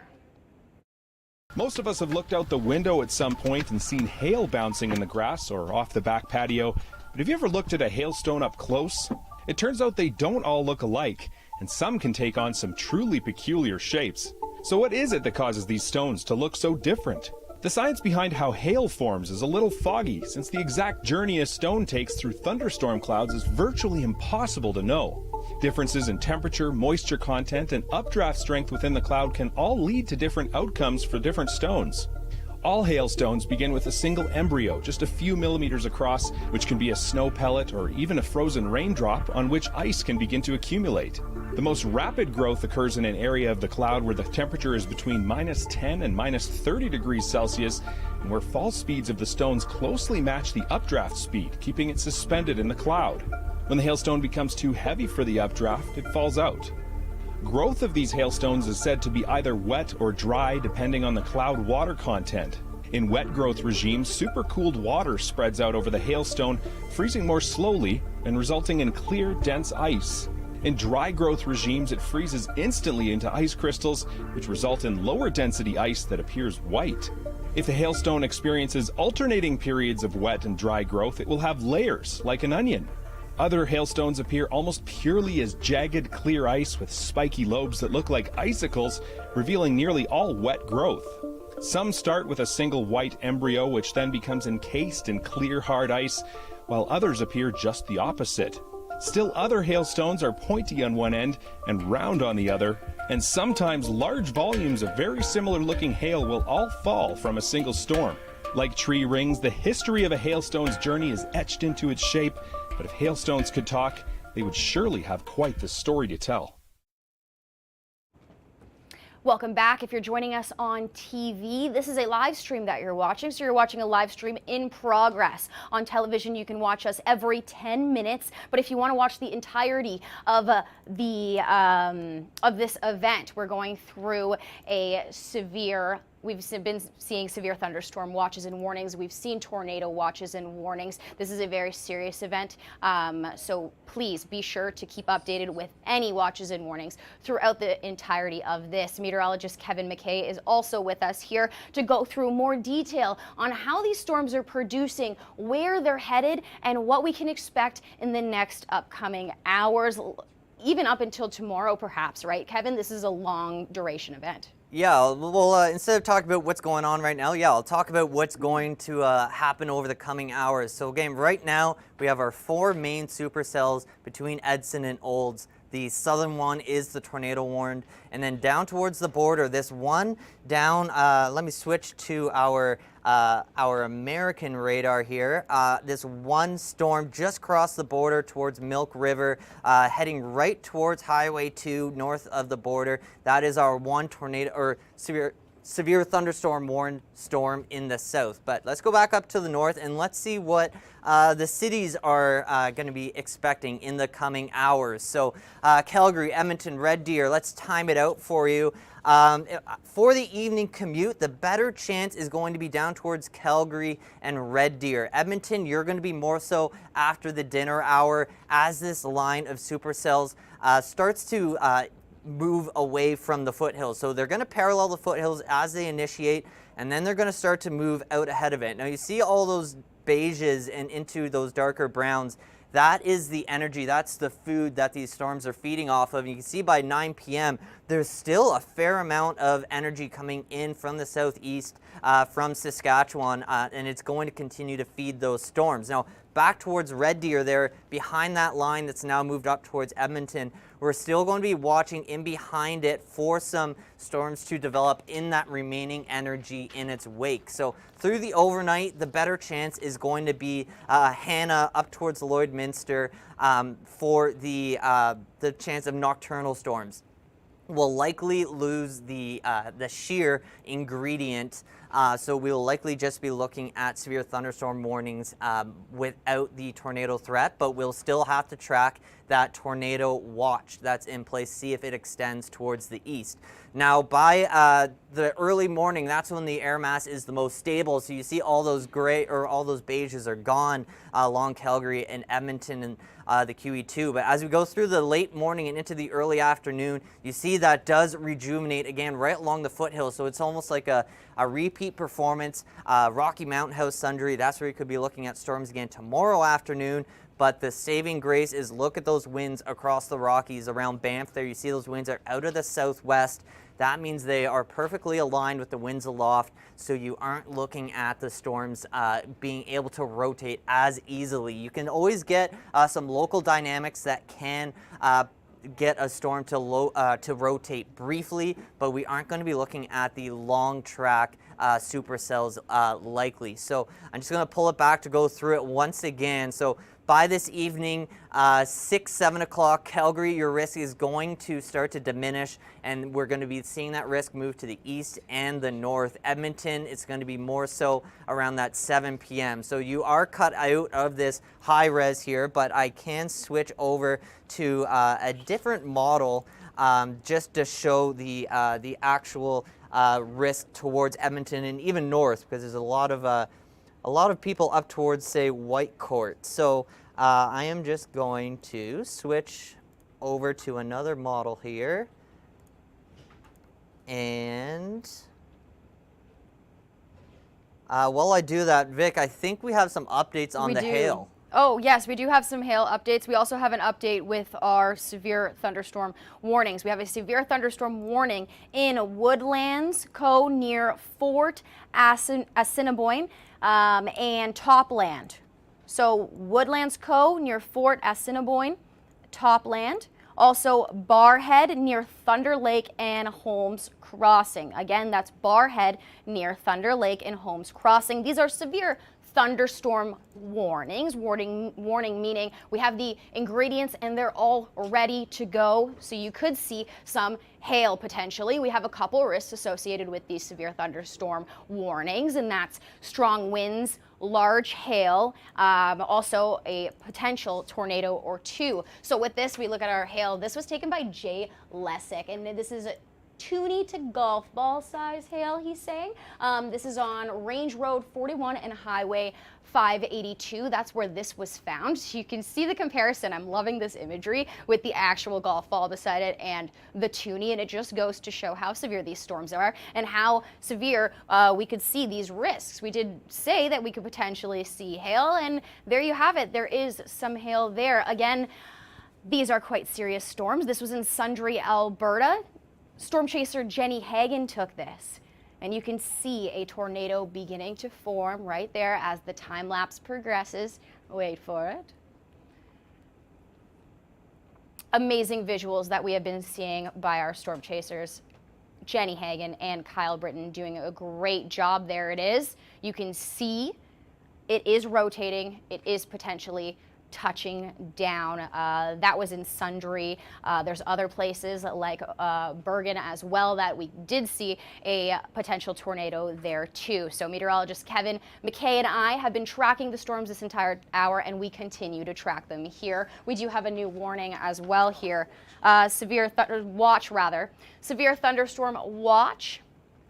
Plenty of areas. Hannah, Coronation, Oyen, Medicine Hat, Bow Island, Suffield, Cypress Hills Provincial Park, and Foremost. These are severe thunderstorm watches, so that means to prepare in case they're upgraded to a warning. These conditions are favorable for producing damaging winds and damaging hail and also heavy rainfall. So all of the risks are in an array: hail, wind, and rain. All of the above could be seen, and you don't want to be outside when there's hail the size of a golf ball. It's like literally, it would feel like getting pinged by a golf ball, right? Yeah, once you get to the golf ball and ping pong size hail, that's when it gets dangerous and injury and car damage. You can't forget about your windshield and your hood. But here's a look at our watches and warnings, and yeah, all of southern Alberta is now in the severe thunderstorm watch. Edmonton has now been added, and we do have our first severe thunderstorm warning to the north side of Edmonton. So I was saying I wanted to show you what's going to happen for the city of Edmonton and north. And here's a look at what we're going to be seeing moving forward. So up towards Whitecourt, there's our main line that's currently being warned. But it is going to be looking, see all those wind arrows out ahead of the storms. That is still supplying all that energy that these storms are going to be feeding into. But as we get towards 6, 7 o'clock, the city of Edmonton, you're still going to be in that risk. But back towards Whitecourt, you don't have that wind. You aren't getting that supply of energy. You are going to be a little more stable even up towards Grand Prairie. So your risk isn't as significant as you move towards the north and west. You can still get some unorganized storms there, but you aren't going to have the dynamics for the rotation. So by the time we get behind sunset and into the overnight hours, the risk is going to be more so Edmonton, Cold Lake, Lloydminster, and then eventually into Saskatchewan. But once you're into Saskatchewan, the storms are going to be all clumped together. It's just going to be more of maybe a big lightning storm. And another good saving grace here is you haven't had an overly dry summer in northern Alberta. So once you get north of up towards Slave Lake here, yeah, it's a whole lot of bush there. But this is it is good that we have had a good amount of rain, so the lightning isn't going to be as big of a concern across the north. We have another image from Kyle Britton here. This is east of Bergen. This is a new tornado developing. So again, we saw Kyle earlier showing us one tornado, amazing visuals, and now he's at a second location. This is east of Bergen. This is a potential tornado, he is saying. He's saying it is looking imminent to be there. You can see it just right over here. Yeah, Victoria, there's another cool thing I see with this one. So Yeah. when we had that video that as he was watching it live, we saw the very defined funnel, and then it got it kind of engulfed by that rain, and then it kind of started to weaken. So he was Yes. explaining that as it's being occluded and it's cutting off the fuel supply. But now that we have this new one, you can still see that rain curtain, that blurriness in behind it, but now this is forming again outside of that. So now the dynamics have rejuvenated. They've got all their ducks back in a row here, and now it can start to define its own rotation again. And look to the top side of that funnel. There's a couple areas there. Once again, you can kind of see that little bit of a bluey green tinge for some signs of hail. Yeah, up the there. top right area kind of, right? That's where you're looking, Yeah. over here? Yep, Oh, right behind your there's head that. there. I'll get out of the way. Yeah, right over here. Yeah, that's where you can see that, and that's where you were saying the green potentially means plenty of hail, and we've witnessed the hail, golf ball size to ping pong ball size. Hopefully we don't get to baseball size, because that's possible. That's a thing. It happens.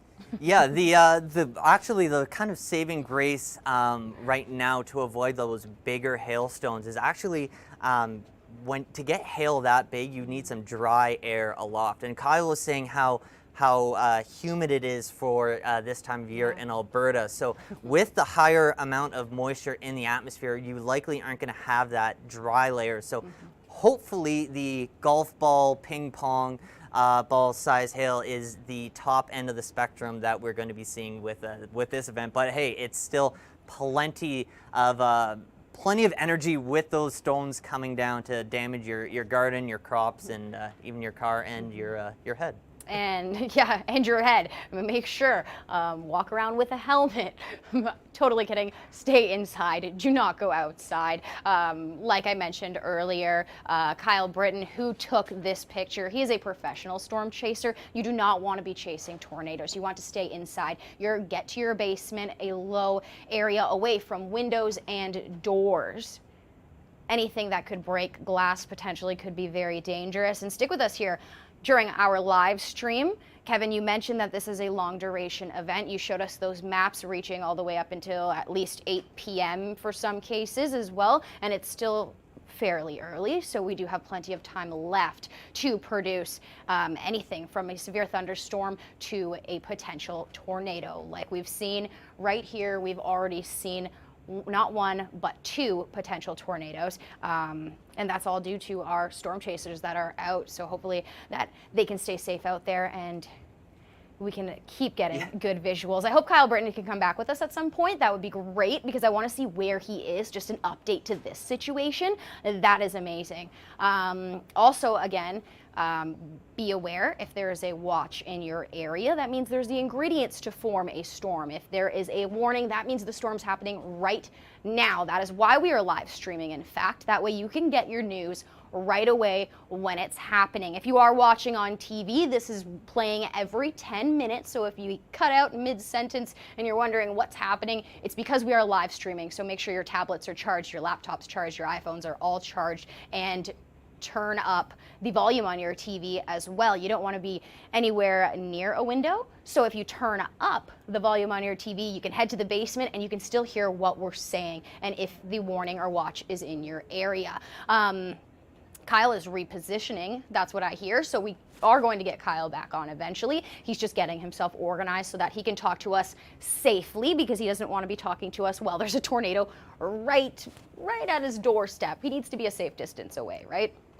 Yeah, we're talking about the hail and the size of the hail. I do want to show a cool thing here. So this is, we basically have 2 high resolution models that kind of on the day of severe weather, we kind of see which one of the 2 models is handling it better. So I'm going to start this back at noon, and look at what pops up. This is showing the potential for hail, and look at to the north side of Sundre there.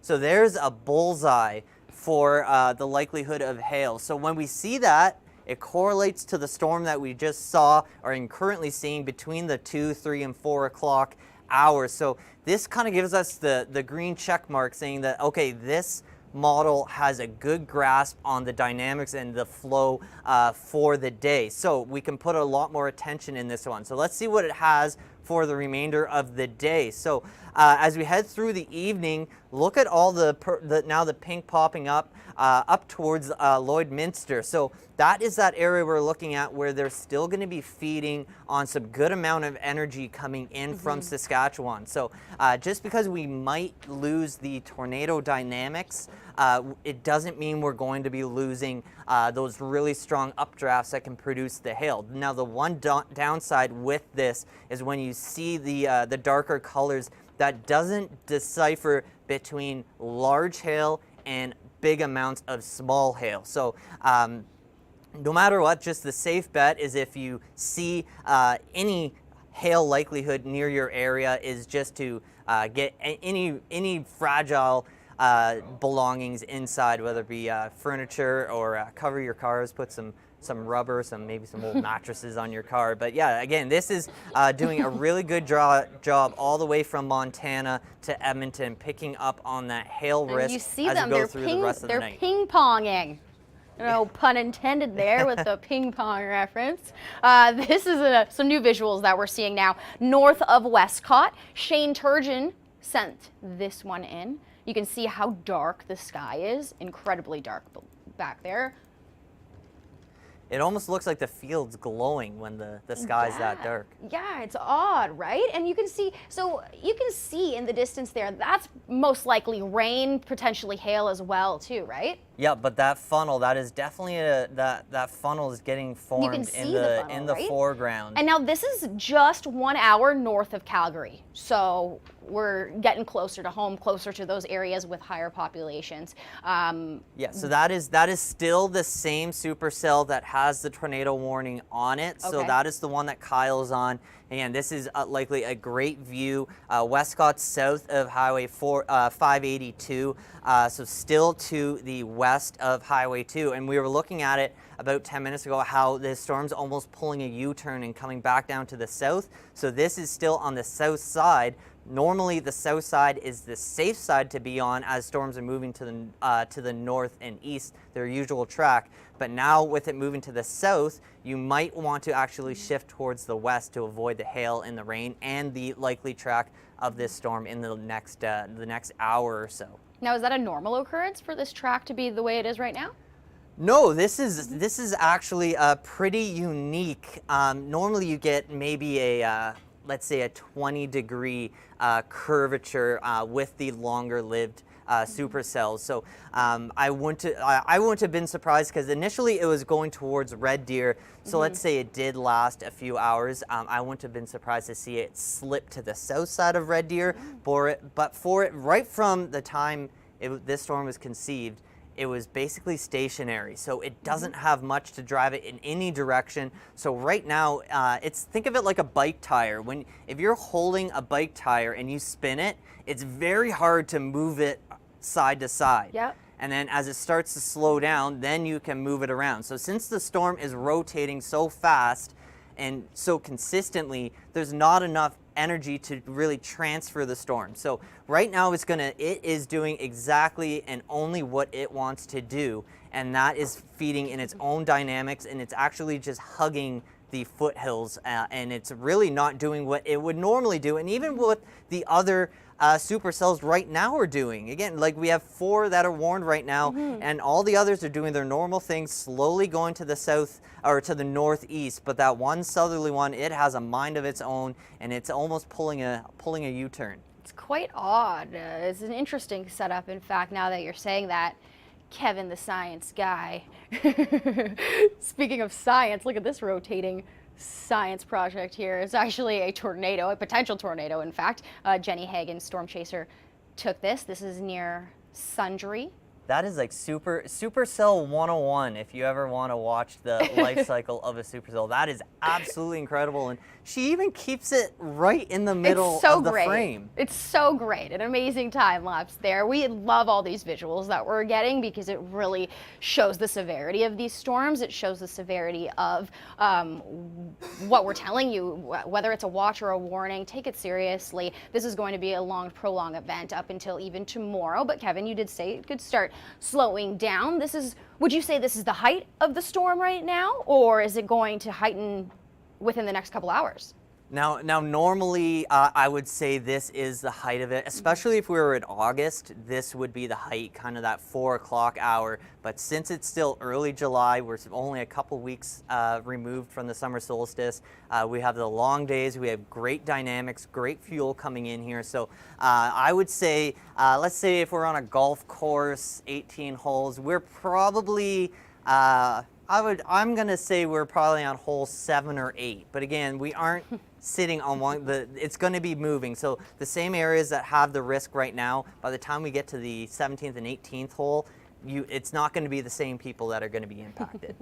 I love the golf analogy there. That's perfect. It's just so fitting with the golf ball size hail we just showed you there earlier, right? So anyways, that was a great analogy there.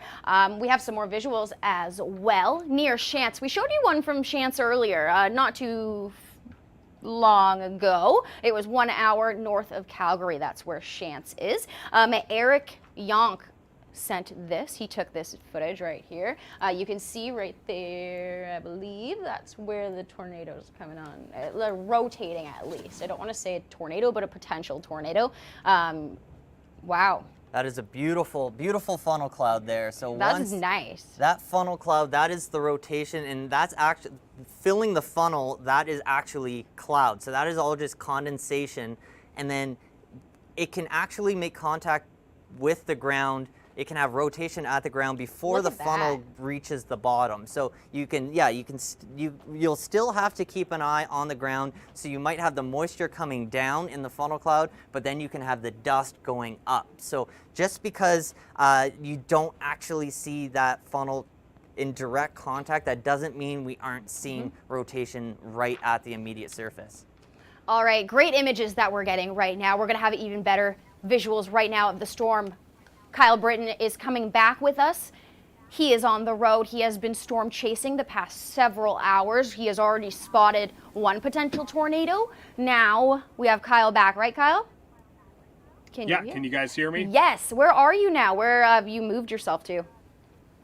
Not far to the east. I mean, let's see, looking at a map, I am sitting at the corner of Range Road 31 and Bergen Road. So I am just east of 766. So I'm southeast of Harmattan and northwest of Didsbury, Alberta. So the storm is slowly but surely moving its way toward the east-southeast, toward the QE2 corridor, moving very slowly. But I don't know if you can really see in the foreground, but that tree that's blowing there, you can see the wind is blowing into the storm. And what we need for these storms with longevity is basically that cold outflow that comes out of the base of the storm can end up undercutting the warm inflow. But we've got warm inflow, warm moist air pushing right up against the storm. So it's restraining that cold pool of air that's coming out of the base of the storm. And we actually just about 15 minutes ago had another attempt at a tornado on the front edge. We still have rotation. It's somewhat disorganized right now. It does appear to be somewhat struggling with its outflow. I mean, these storms here in Alberta, high plains, right? I mean, we got a lot of ice in these clouds, and they got a really cold breath of air that comes out of the storms. And eventually, unless we've got upper level winds that are strong enough to sort of vent these storms and evacuate those rain and ice particles out of the top of the storm cloud, we can end up having this cold pool of air eventually kind of getting established and large enough that it kind of cuts off the storm. But as of right now, certainly still a severe thunderstorm ongoing. I'm looking at it on my personal radar, still strong mid-level rotation inside the storm cloud. This is what we call a supercell thunderstorm. That's a thunderstorm with a persistent, long-lived rotating updraft. And so we are still monitoring it for the potential of tornado development but you might be able to see here where the sun is cutting through there. That's on the backside of the storm, and you can see those white rain and hail curtains there. That's still that well-established rear flank downdraft that gets wrapped around the storm's updraft, and you get that characteristic hook shape on the radar. When you see the hook, that's what you're looking at there. On radar, we have a really fat-looking hook right now, and that's literally all that rain and hail getting wrapped around the main updraft of the storm. So this storm is it's very much trying to restrain its outflow. These strong winds are blowing into the storm right up to the edge of the storm, but certainly still seeing signs that the storm wants to continue. And so, of course, being here in the field, we're going to be watching it over the next hour or so to see how long track it goes. It's potentially the case that this storm goes across south central Alberta over the next few hours, and if it can keep pushing into really strong southeasterly winds that continue to feed it that buoyant, moist air, it'll continue to just feed on that moist air and potentially cause it to cycle. We call it cycling again. These supercell thunderstorms, they go in cycles. They typically about on the order of 20 or 30 minutes per cycle. And what's happening is that you get, the storm is rotating, it wraps all that precipitation we've been talking about, the rear flank downdraft precipitation gets wrapped around the storm, and then it cuts off that warm inflow to a certain part of the storm base, and then it redevelops in a different part of the storm base, and that's a new cycle. And if it just continues to cycle over and over again, we can continue to see tornado potential continuing here. So it looks like we had one tornado for sure. I will do, like I say, I'll be sending in visuals right away that will prove basically what typically happens is that it gets confirmed by Environment Canada in conjunction with Northern Tornadoes Project. But if you see ground circulation, if you see dust, if you see the fully condensed funnel on the ground, it's safe calling it a tornado. And it looks like we had one tornado already today and potentially another brief one. So at the moment, actually, while I'm sitting here, because this storm is moving so slowly, I'm actually able to start looking at some of my footage here, and I'll try to get some of that footage back to you guys shortly. So stay tuned here in the next few minutes. Going to try to get some tornado footage back into you. Now, Kyle, I was trying my best to explain how the usual track of these supercells is to the northeast, thanks to that prevailing wind aloft. But this storm, it originated stationary, and then it slowly started to move to the southeast, but then it just kept turning right, and it's almost like it is almost moving south into all that fuel that you're saying it's tapping into. You are the foothill storm king. How rare is this in the Calgary area for you to see this type of track for a supercell?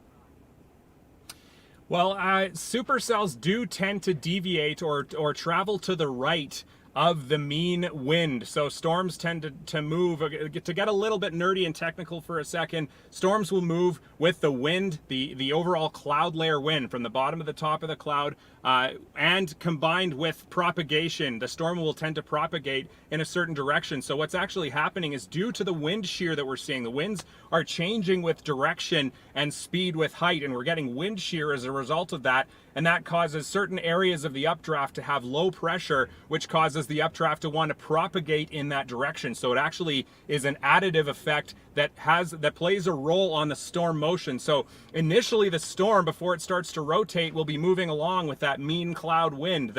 We call it the mean cloud wind, which is that cloud averaged wind. But as soon as it starts to spin, you start to see these storms deviate to the right of that mean cloud wind. And that's what you've been seeing on radar there, like you say. And the harder the storm rotates, it seems that the slower the storm motion goes and the harder it turns to the right due to those propagation effects. So to answer your question, we do see this type of motion with supercells, but I will admit that because that storm was really, really rotating rapidly, this storm was obviously feeling like, if you put yourself in the mind's eye of the storm moves according to the winds that are relative to the storm. So even though it's moving very slowly in a ground relative sense, it was only moving toward us at maybe 10 kilometers an hour. The storm itself is feeling a lot more wind blowing into it, which is causing all of that rapid rotation. And it's just, it's the wind shear in this environment. It's southeasterly or easterly at the surface and southwesterly not too far to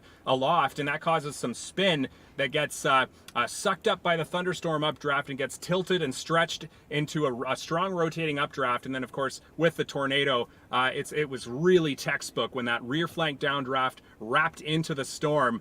It basically gives a lot of low-level rotation beneath that updraft. That updraft acts as like a vacuum that just kind of sucks it and tilts it and stretches it in the vertical until you spin it up to tornado strength. So yeah, certainly that rightward motion, that deviant motion to the right of these storms is something that you would tend to see in a very potent environment like the one we're seeing today in south central Alberta. That is awesome. It's great to hear your explanation of it with what's actually going on right in front of you. Yeah, the visuals are great. Yeah, absolutely. Great visuals, Kyle. It looks like you can see the sunlight peeking through there, eh? It looks out of a movie. Like maybe I've seen the movie Twister too many times. Yeah, that is still definitely the most potent supercell we have right now, but we do have a newly severe thunderstorm warned storm just to the west of Calgary. So there is a chance that as this one continues to strengthen around Cochrane, that it might intercept some of that fuel that Kyle's storm is feeding off of. So it might be a saving grace to try to weaken that storm towards the north. Because again, like I was saying, it's always it's usually the more southerly storm that is kind of the head of the line to get to tap into the most food as that energy comes up from the southeast. We've seen plenty of threats here that we've been warning you all about. Rain, strong winds, and also hail. Where Kyle is right now, you can see the rain. We're going to keep talking to Kyle throughout. But first, let's focus more on the hail aspect. We're going to go and take it behind science behind hail. Here's Mark Robinson with more. One of the most destructive aspects in thunderstorms, and one of the more spectacular, is hail. Now, it can range from size from all the way down at pea-sized, all the way up to softballs. Jeez! Oh, okay.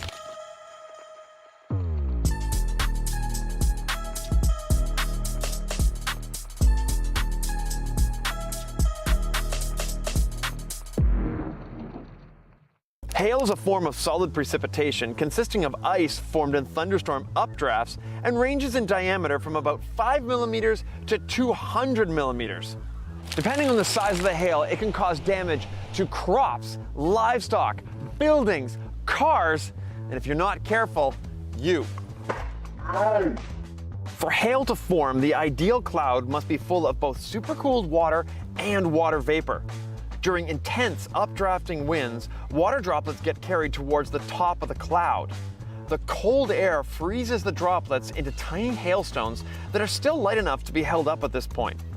As the stone passes through areas of water vapor and supercooled water within the thunderstorm, different layers of ice build up.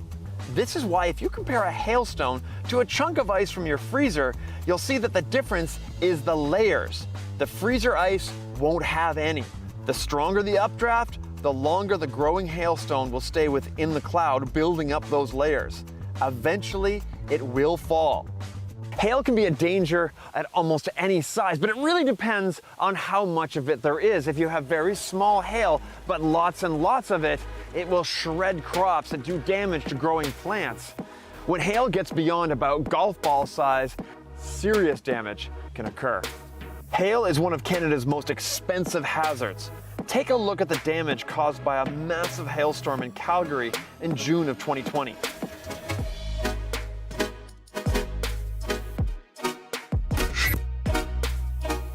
That hailstorm ended up costing $1.2 billion in insurance claims, and it only lasted 20 minutes. So how destructive can hail really get? I've got this old vehicle, my buddy George Karunas, to show you. And Mother Nature isn't so good at putting hail exactly where we want it, so we've got our own. 3, 2, 1, go. Oh yeah, look at that. Okay, here's a big one. Oh! Ah! The largest hailstone ever recorded was in Bangladesh, and it was 1 kilogram. This one that I made at home is 1.2 kilograms. So just a little bit bigger than the maximum that we've ever had. Can you imagine the updraft though to hold this up? Yeah, that's the part that always blows my mind, is that all these hailstones are held up in the air by wind. Yeah. Like, how much wind? A lot.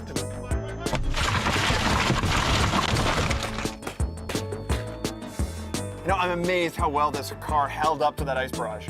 Yeah, me too. The glass actually was a lot stronger than I was expecting it to be. So, you know, seek shelter if you can, but you're kind of safe in your car? Kind of. Kind of.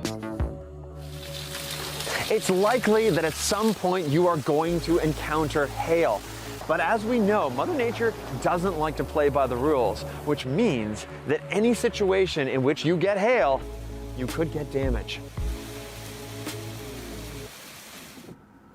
Welcome back. I'm Kabir Bagaria. Thanks so much to Victoria. She has been with us for 2 hours now, and I am here in place of her. We are still currently tracking a severe thunderstorm warning that has just come out here near Mountain View, near Sundre, as well as near Olds and Didsbury. Now, at this point, Environment Canada meteorologists are tracking a severe thunderstorm capable of producing strong wind gusts and nickel ping pong ball sized hail, as well as heavy rain, as these storms continue to track. Now, we are going to have, of course, continued coverage for you, not only here on TV, but also on YouTube, Facebook, and anywhere else you could get online, including Twitter. So if for some reason your service does cut out, we are here with you as well. Now, we do have meteorologist Kevin McKay, who is standing by to give us an update as to exactly what is going on here as well. Kevin, can you inform us then a bit more about the severe thunderstorm warning and what we're seeing now? Yeah, so I want to give some more attention to this one down near Calgary. So it is now severe thunderstorm warned. There is signs of a little bit of rotation just to the south side of Highway 1 near Jumping Pound. But along Highway 1 and approaching Highway 22 going north into Cochrane, that is where the developing hail shaft and torrential rainfall will be. So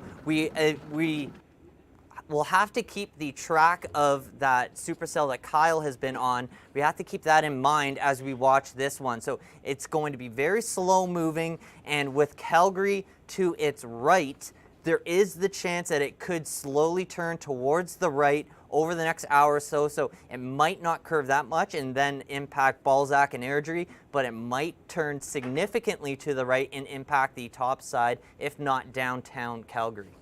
Interesting. So you're saying that there is the potential that this could make its way toward Calgary if it takes that trajectory? Absolutely, and it's perfect that Calgary is in the severe thunderstorm watch. They aren't in the tornado watch, but we will have to keep an eye on this one, definitely for the city of Calgary. Calgary is the most populated area right now under immediate threat. Absolutely, and it seems that, you know, as this storm is predicting heavy rain, it also says ping pong ball sized hail. So if you do have your vehicles outside, make sure that you do have them inside or cover them in some way, put something over them in order to protect them. And also be aware if you're going outside that, well, the potential for hail definitely brings quite the risk there for injury. So definitely be safe, bring anything in, cover it that is out there as this continues to make its way toward the east. We can see here, this seems to be a view from Calgary that we were just seeing, and not the best conditions out there at the moment. So definitely, if you can stay where you are, stay in place. If you're just joining us now, we are giving you live coverage as this threatening weather does approach with large hail. A thunderstorm warning happening right now just southeast of Calgary, according to meteorologist, southwest rather of Calgary. Meteorologist Kevin McKay was giving us some updates there, as of course we continue to bring you this live coverage. Now, Kevin, I wanted to ask you a couple questions. Is there a rotation that we're seeing that, is there potential for another tornado here?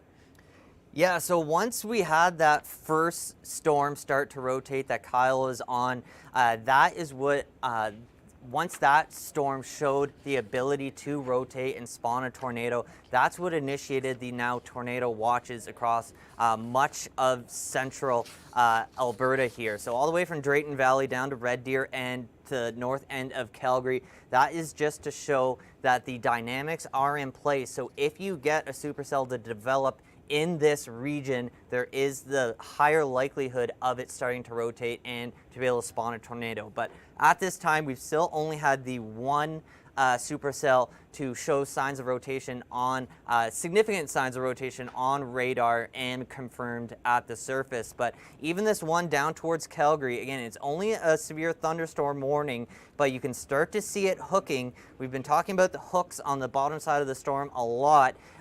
So that is a sign that we are starting to see some higher some rotation in the higher levels, so we will start to see or keep track if that does come down to the lower levels, and that is when we could see the chance for maybe a tornado watch or warning. But at this moment, the main threat will be that hail shaft right along the Trans-Canada, moving towards the city of Calgary, and now we're getting up towards the 4 o'clock, 5 o'clock hour, so this could be significantly impacting the evening commute with all the cars out on the road.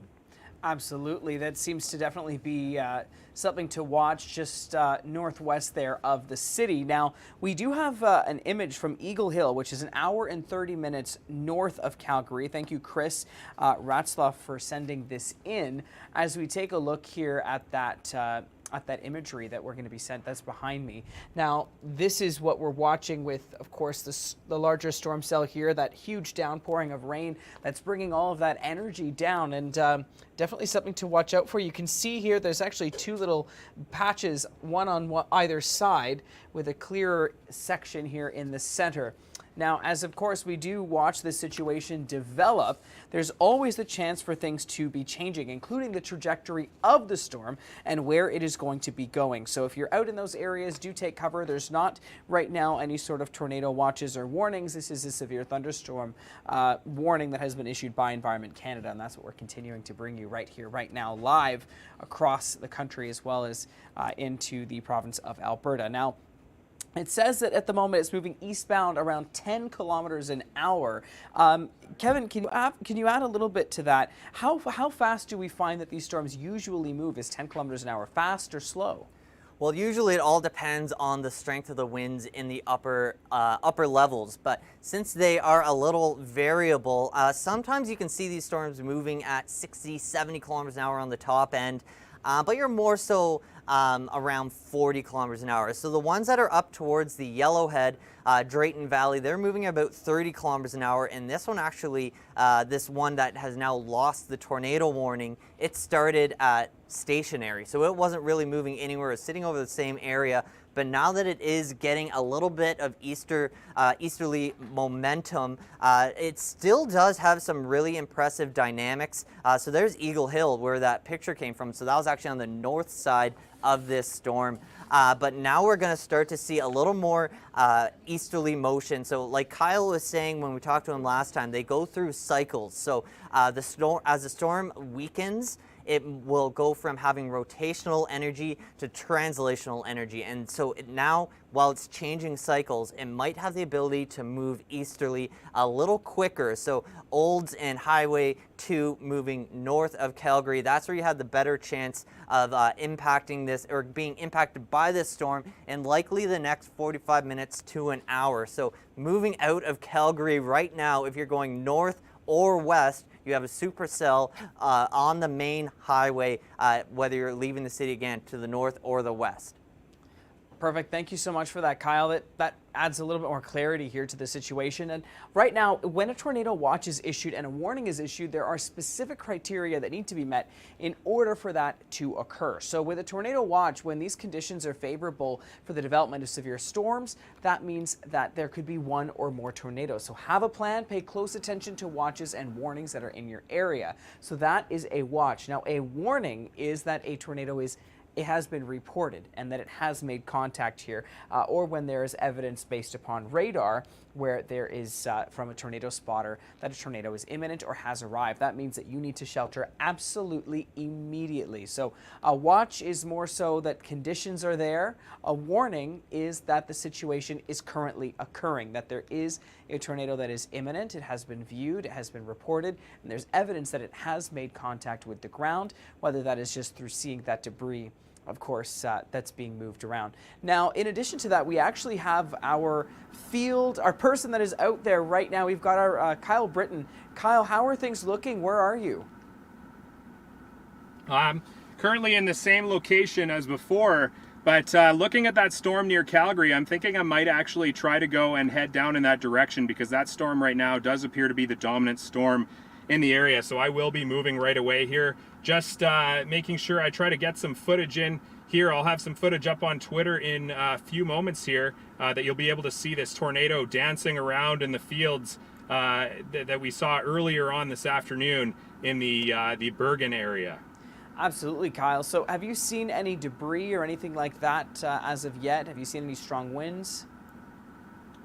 Haven't seen any debris yet, but in the video you can actually make out where this tornado is actually kind of ripping up the trees, and see little tree limbs floating around in the air. So we're certainly going to be checking that out, especially toward the end of the day here, to see what sort of damage may have occurred.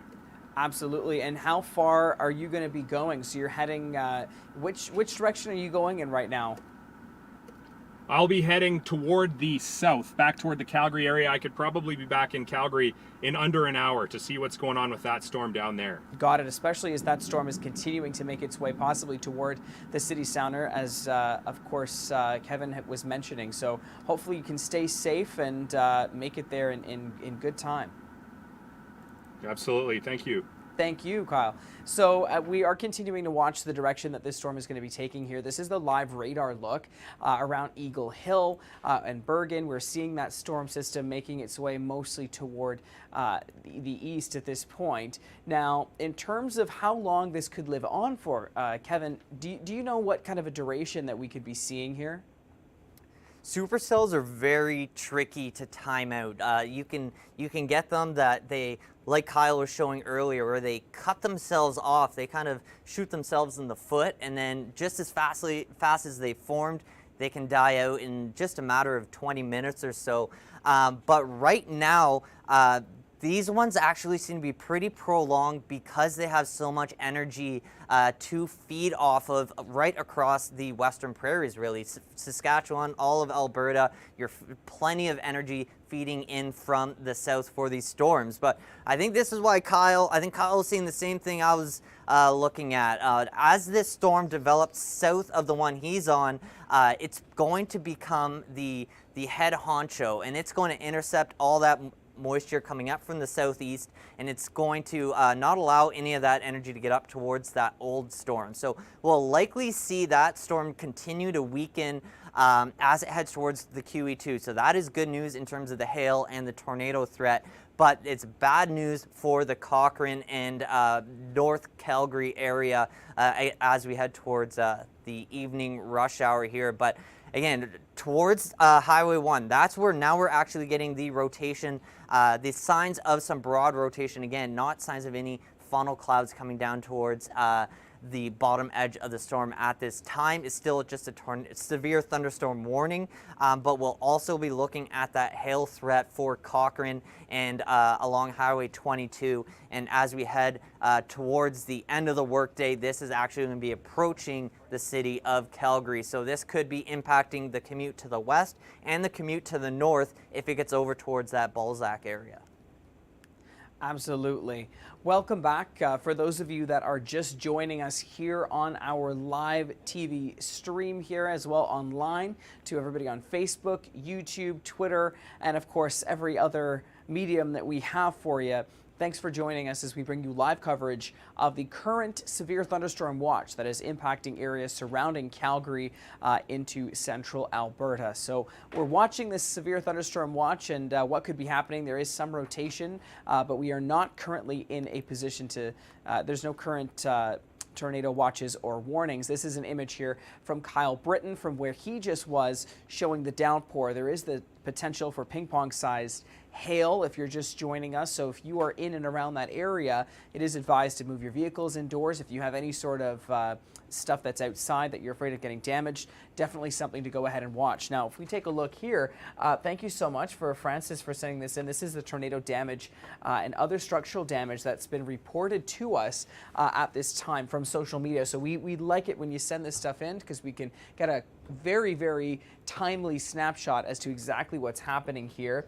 So this is happening, of course, right in and around where this is currently processing. You can see some of those trees really have not sustained very well. In fact, some of those larger trees have been just snapped in two. And this is east of Bergen.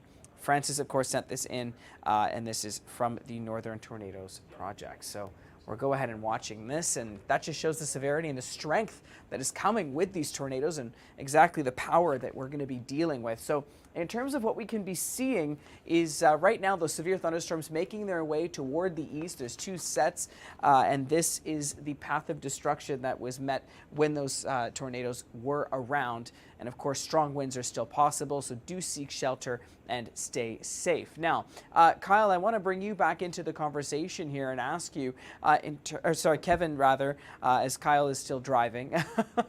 So, Kevin, in terms of what we could be seeing with the amount of rain, do we have any sort of totals, or is that going to be difficult since the system is moving? It's going to be difficult to get rain totals because it's so localized. Even farms and ranches are big in Alberta. You can get even one side of a farm that could get 50 millimeters of rain, or even 100, and the other side only getting small amounts. So we'll have to rely on some very localized reports for the rain, just like we do for the hail. But I want to go back to just looking at our current atmospheric situation and why we're focusing on Alberta. So this is a look at the energy that we have at this moment across the western prairies. So you can see all the way down towards the south there. So this red patch down in South Dakota and northern Wyoming, that's one bullseye, and then there's southern Alberta, there's another, and it goes all the way up to the Arctic Circle, where actually the Canadian hotspot has been in the Arctic Circle quite a few days in the last week. But we aren't focusing on the tornado threat up there because that is not where we have the wind shear. So this is just the ingredients for the severe thunderstorms. But when we look at our winds, so this is our winds aloft, and you can see they aren't really aligned in South Dakota or Wyoming, and they aren't very strong underneath that ridge in the Arctic. The Goldilocks zone right now is right over southern and central Alberta. So that is why our main threat and our bullseye for that severe weather, this has been our focus for the last few days. We've been knowing it was going to be coming. We knew it was going to be a multi-day event, and this is kind of the peak of Alberta's risk. Tomorrow we'll still have some storms, but not likely as tornadic. So I do want to go back to just our future models here and what we're going to be looking at through the next few hours. So right at 4 p.m., this is what we've been looking at, that one cluster down near Milk River and Highway 2 south of Lethbridge, and then our main cluster around Calgary, and then our other ones that we've seen a few stray warnings up north of Whitecourt. So for the next few hours, our main focus will be on this Calgary area because that is where they are moving into the best dynamics. You see there's lots of browns out ahead of those storms. That's the fuel that they're going to be feeding on, whereas these ones towards the north, they'll also be moving to the northeast, but they don't have any energy or any food to really fuel them through the evening. So as we play this out, let's keep Edmonton in our cropping and see what we get. So by the time we get to 8 p.m., you can see it's more so lined out from Calgary to Edmonton. So we might have just a couple isolated supercells with rotation, but for the most part, as we progress hour by hour through the evening into the overnight, these storms will generally start to clump together, and then it becomes more of a wind event. And that's when Edmonton will see their main threat. And then once we get after the 8-9 p.m. hour, the risk is more so going to be over towards the Saskatchewan border. And you see now we don't have any of those beiges through the overnight. That's the atmosphere really stabilizing itself through the morning, and then we will start to destabilize again once we get to tomorrow afternoon. You see all those browns again building back in, but that's by the time we get to tomorrow, that jet stream shifted. We don't have the favorable dynamics in Alberta for the rotating storms, but you do see once again along the foothills, the same areas we've been focusing on today, Rocky Mountain House, Airdrie, down towards Calgary. We could be looking at some more strong storms, potentially severe, for our Friday afternoon and evening. So, you know what, that's actually really helpful there. And I wanted to backtrack something that you said there, Kevin, where we were talking about how by the time it makes its way toward Edmonton, it's going to be more so a line. So will that decrease its severity ever so slightly, just increasing in wind, or can we be seeing the same type of severity that we're seeing now? It's kind of there's kind of two ways to look at it. You're going to be decreasing the likelihood of the tornado, so you're decreasing the chance of extremely severe wind damage, but you're almost increasing your likelihood of just your standard wind damage. So you obviously are going to be losing your chance of the 200-300 km/h winds with the tornadoes, but you're going to have more of a widespread area that will be impacted by those 70, 80, maybe 100 km/h gusts as the storms kind of all work together and they just push like a snow shovel across central Alberta. Got you. Well, thank you for that answer, because I think it's important for the viewers and, of course, myself to try and understand a little bit more about what this is going to be bringing. Now, we actually do have an update here from Environment Canada, and that is that we're expecting very strong wind gusts up to tennis ball size hail as well as heavy rain with this system, and that has increased in terms of its size from ping pong all the way up to tennis ball size. Now take a look at this. This is 40 minutes east of Calgary. Kenneth Steves sent this in, and it's showing what that rotation could look like, and that is a supercell right there, making its way in and across just 40 minutes to the east of the city of Calgary. Now, with this system, we see that there's also a cluster of severe thunderstorms 10 kilometers south of Cochrane. That's what we've been watching and seeing on the radar, and that's moving toward the northeast at 10 kilometers an hour. Now, in terms of the speed that this is bringing, according to our meteorologist here, Kevin, we were just speaking about this, that is relatively on the slower end, as these can move potentially much faster here. We're showing you more of this footage that Kenneth sent to us, and you can see that slight rotation and what has been reported, and what looks to be that energy just building and circling around that area. And that's why we are here with you live, bringing you this coverage, and of course making sure that everybody is aware in terms of what to do for safety as well. Now, I just wanted to backtrack to one more thing. We've talked about what to do with a severe thunderstorm watch and a severe thunderstorm warning, or rather a tornado watch and a tornado warning. But in terms of thunderstorms, let's hone in on that a little bit and what that means. So a severe thunderstorm warning is issued when imminent or occurring thunderstorms are likely to produce or are producing one or more of the following: large hail, damaging winds, and torrential rainfall. And that is definitely something that could be occurring with this system based on its energy, especially as it continues to advance. This is going to continue throughout into the evening, and it looks like it will end up clustering to be more so of a line as it makes its way toward Edmonton, according to Kevin McKay. And he's standing by, of course, giving us these updates as they occur. Now, Kevin, in terms of this shape of this system and its overall demeanor, its behavior, how has that been evolving over the last 60 minutes or so? Have we seen it gain intensity? Have we seen it stay fairly steady? Each storm has its own kind of schedule, and they don't work together. So for instance, that one that Kyle was on that had that tornado, it is now starting to weaken, so we aren't going to pay quite as much attention to it up near Olds. So we're going to be shifting our focus back down towards the Calgary-Cochrane area, because that is also the storm that you just mentioned, the chance for baseball size hail. So that is, even for Alberta, that is getting towards the top end of your scale, and certainly that can be punching through roofs, that can be shattering windshields, that can even be deadly if you are caught out without any protection for that. So the area that they're adding that chance for the softball or baseball size hail is to the south side of to the south side of Highway 1. Up towards Cochrane, you're still under a warning from the same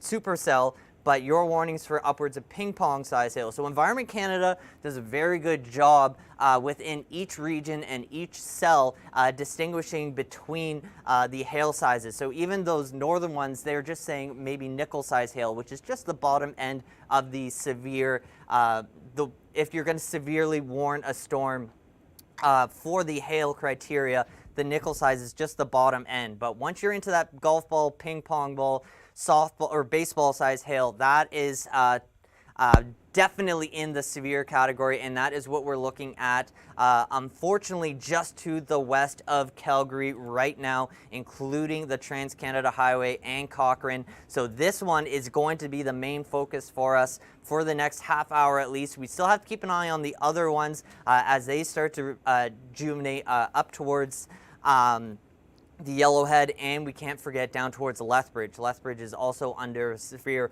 thunderstorm warning at this time. But Calgary, no one is under a tornado warning anymore. Calgary, you're on the bottom edge of that tornado watch area. The city itself is not in that watch, but we do have that severe thunderstorm warning creeping towards the city. In terms of that hail size, this is the size of the hail that is the potential here and what the severity means. And the way that you identify this is not just through your untrained eye. There's actually a very, very practical way to find out how large hail is and what type of damage it can do. And it's very simple in terms of how you visualize it. So if you're out there and you find some hail, the best way to send someone a picture to dictate how large it is really to take that hail, put it in your hand, and put a comparative object. And I wanted to draw your attention here to the dime and penny size hail. So what you can do is if you have a quarter, a nickel, a dime, we all know what those are the size of. We know what that is relatively speaking. So if you put that next to your hail, you're able to see how large that is, and you're able to share that with us so that we can actually put that up here. So make sure you do that. You can tweet us at Weather Network, at Kabir Bagaria as well. We'll see that come through. And this is what you need to know in terms of the hail classes and severity. So we've got our P's, our dimes, and our pennies, but as we get into our nickels, quarters, and ping pong ball size hail, that's when we get into severe. And as soon as you get into just past golf ball into tennis ball, those can be lethal. That is a situation where you want to be inside. You want to make sure that you are well protected and get away from any windows and doors if there's any potential wind. This is exactly what we're talking about here from Jay Lessick. 2 to golf ball size hails ranging in sizes. Now this is of course happening right now in Alberta, and I'm glad that we were using this method here. So this is exactly what I mean. You can see here relatively to the size of this golf ball that looks a little bit like Mickey Mouse. Perfect placement there. But we can see how large that is. Now this is relative to the size of a toonie, another Mickey Mouse there. It seems that we're making a pattern, I guess. But that is the size and relative size that you should be able to use, and of course to send in to us. Now in terms of one thing I wanted to ask our meteorologist here that is with us, Kevin, as we were talking about of course those thunderstorm warnings being dropped now and moving toward this being severe thunderstorm warnings, are we seeing that as a deterioration of energy, or are we just seeing that more so as a shift? You can drop from a tornado warning down to a severe thunderstorm warning, which is a sign that it's obviously weakening, but just as one's weakening, one can be strengthening. So we're still in that time frame where we have peak energy right across the foothills, where you can still be getting storms to spark off and just start as their own. But this one down to the west side of Calgary, that is our main focus. It is just reaching full maturity.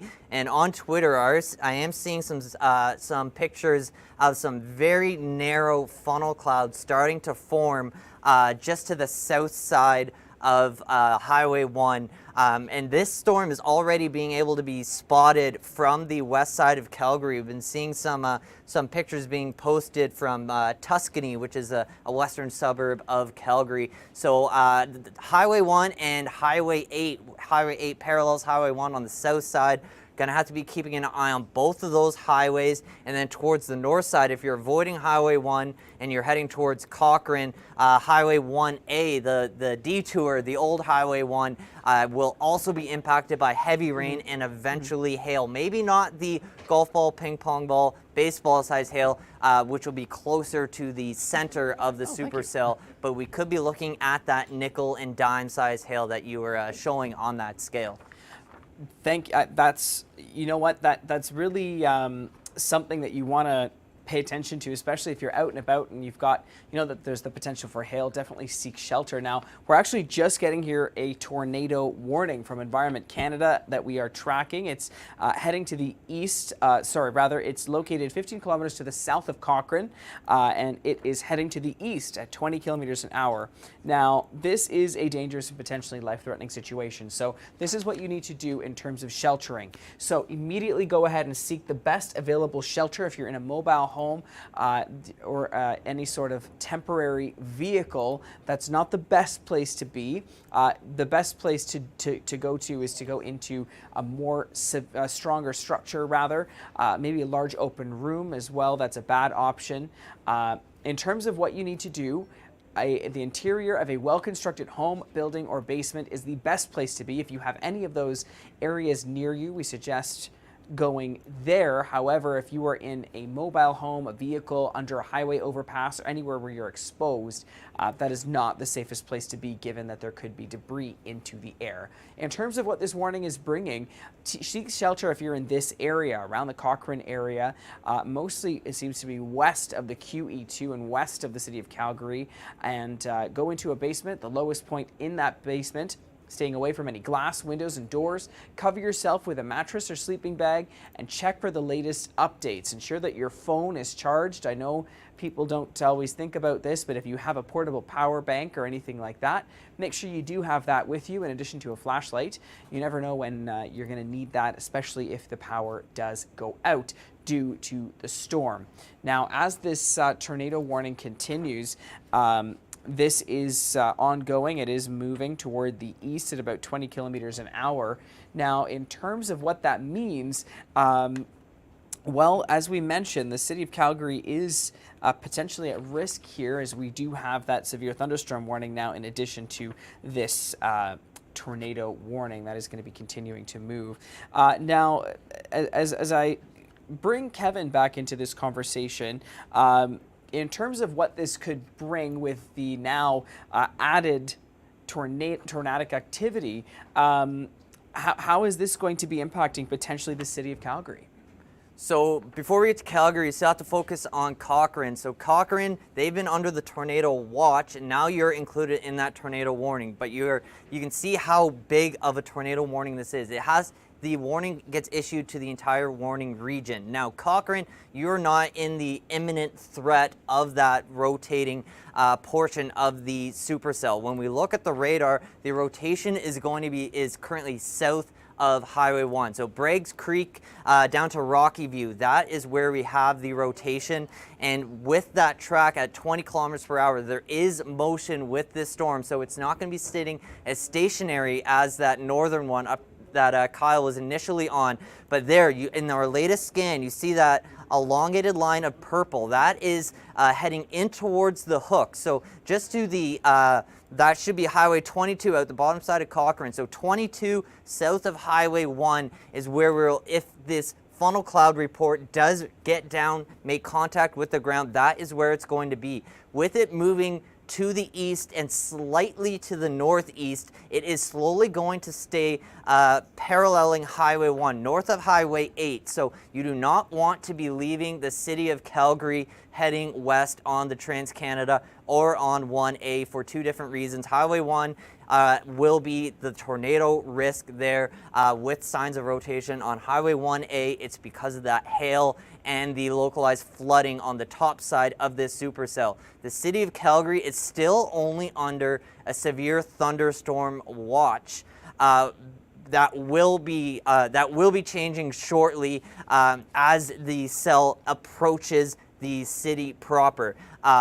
Bonus, And Tuscany, you will be the first impacted by this, and Olympic Park on the west side of the city. The question now, as this storm has gained more rotation within it, is how much will it deviate to the right side of its initial track. So it's not going to be heading north towards Cochrane. Cochrane, yes, you're in the tornado warning, but you're not in the line of that immediate tornado threat. It's going to be along Highway 1 and the entire city of Calgary proper. Although you're not under the tornado warning at the time, you should be getting inside, getting getting your vehicle safe, getting anything protected that you can. You're not under the immediate threat within the next 10, 15, 20 minutes, but this is now the most potent supercell we have in the province, heading towards the biggest population in the province as well. Perfect. Thank you so much for that. And we do was handed a paper here that is showing that we are now into a tornado watch for the city of Calgary. So what is a tornado watch? It is issued when conditions are favorable for the development of severe storms with one or more tornadoes. So that is now, of course, happening for the city of Calgary. Conditions are favorable for this development. This is a dangerous, potentially life-threatening situation, so be prepared for this. Take cover immediately. Now, this is a watch, so it's almost just one step prior to a warning. What is a warning? This is when a tornado has been reported, or when there is evidence based on the radar or from a reliable spotter that a tornado is imminent or is occurring. So that is the difference. So right now, Calgary is in a tornado watch, not a warning just yet, but that is something that you should be watching for. Now, this is replacing the severe thunderstorm watch for the city of Calgary, for Claresholm as well, for High River, and so that is going to be an update now. In terms of what this is here, this looks to be a live view of Calgary, looking toward people driving. If you're on the road, get off the road. Well, obviously you're not watching this hopefully in your vehicle as you're driving, but of course do be safe and seek shelter. Don't be in a vehicle that's not a smart place to be. Now, in terms of what this means, if you're in a tent or a trailer, that's not an ideal spot. Make sure you go ahead and move out of that area. And of course, if you are in the city, if you're in a building that is at a high elevation, it is advised, of course, to stay away from windows and doors and to get into a basement. Now, the best way to visualize this also, everyone, is to look outside. Take a look if you see some of that weather coming toward you, if you're maybe driving in a westerly direction that is not advised, since that is the current trajectory along Highway 1 of this current tornado. But as we are continuing to watch the situation, the safest thing you can do is keep your eyes and ears open, especially if you hear a rushing sound. That is likely the sound there of a tornado. And so right now we actually have Mark Robinson with a feature about overpasses. He's going to enlighten us with that, and of course we'll be right back here with some live coverage. Check this out.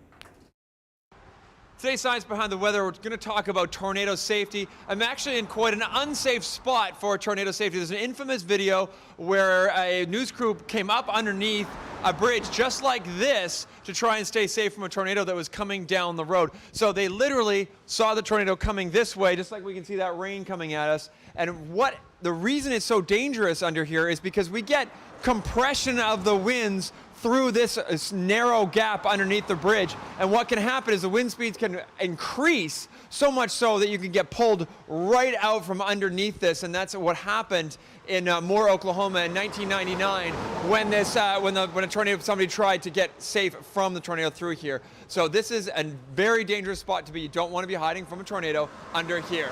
For the Weather Network, meteorologist Storm Hunter Mark Robinson. Well, thank you so much for that, Mark. And as you can see here, some of the worst options for you to be is under a highway overpass. And those are some of the reasons why. Mobile homes and vehicles, not advised. Bad options are large open rooms. If you're in a mall or anywhere like that, especially anywhere with a glass ceiling, you don't want to be in that area. Where you want to be is an interior room with a well-constructed home or a building. Get into a basement or anywhere that is a fairly substantial construction that is able to, of course, take the brunt of whatever could be coming toward us. Now, as we are taking a look at the situation developing, as we did mention, if you're just joining us, the city of Calgary now under a, this is going to be replacing rather a severe thunderstorm watch. We are currently under a tornado watch for the city of Calgary. What is a tornado watch? It is not a warning. It's issued when conditions are favorable for the development of a storm. Now, in terms of what we're going to go ahead and do now is we're going to bring in meteorologist Kevin McKay. Kevin, so what does this mean as we are now going into a tornado watch? So yeah, the watch has now been extended. So we still have those severe thunderstorms all the way up to the Yellowhead and that tornado watch. But on the south side, Calgary now added all the way down to Claresholm. It hasn't populated on my map here quite yet, but that's just showing, like I was showing that jet stream, the winds aloft, that the Goldilocks zone is right over the foothills of Alberta. That is why now our tornado watch has elongated along much of the foothills from, again, the Yellowhead down to almost the Montana border.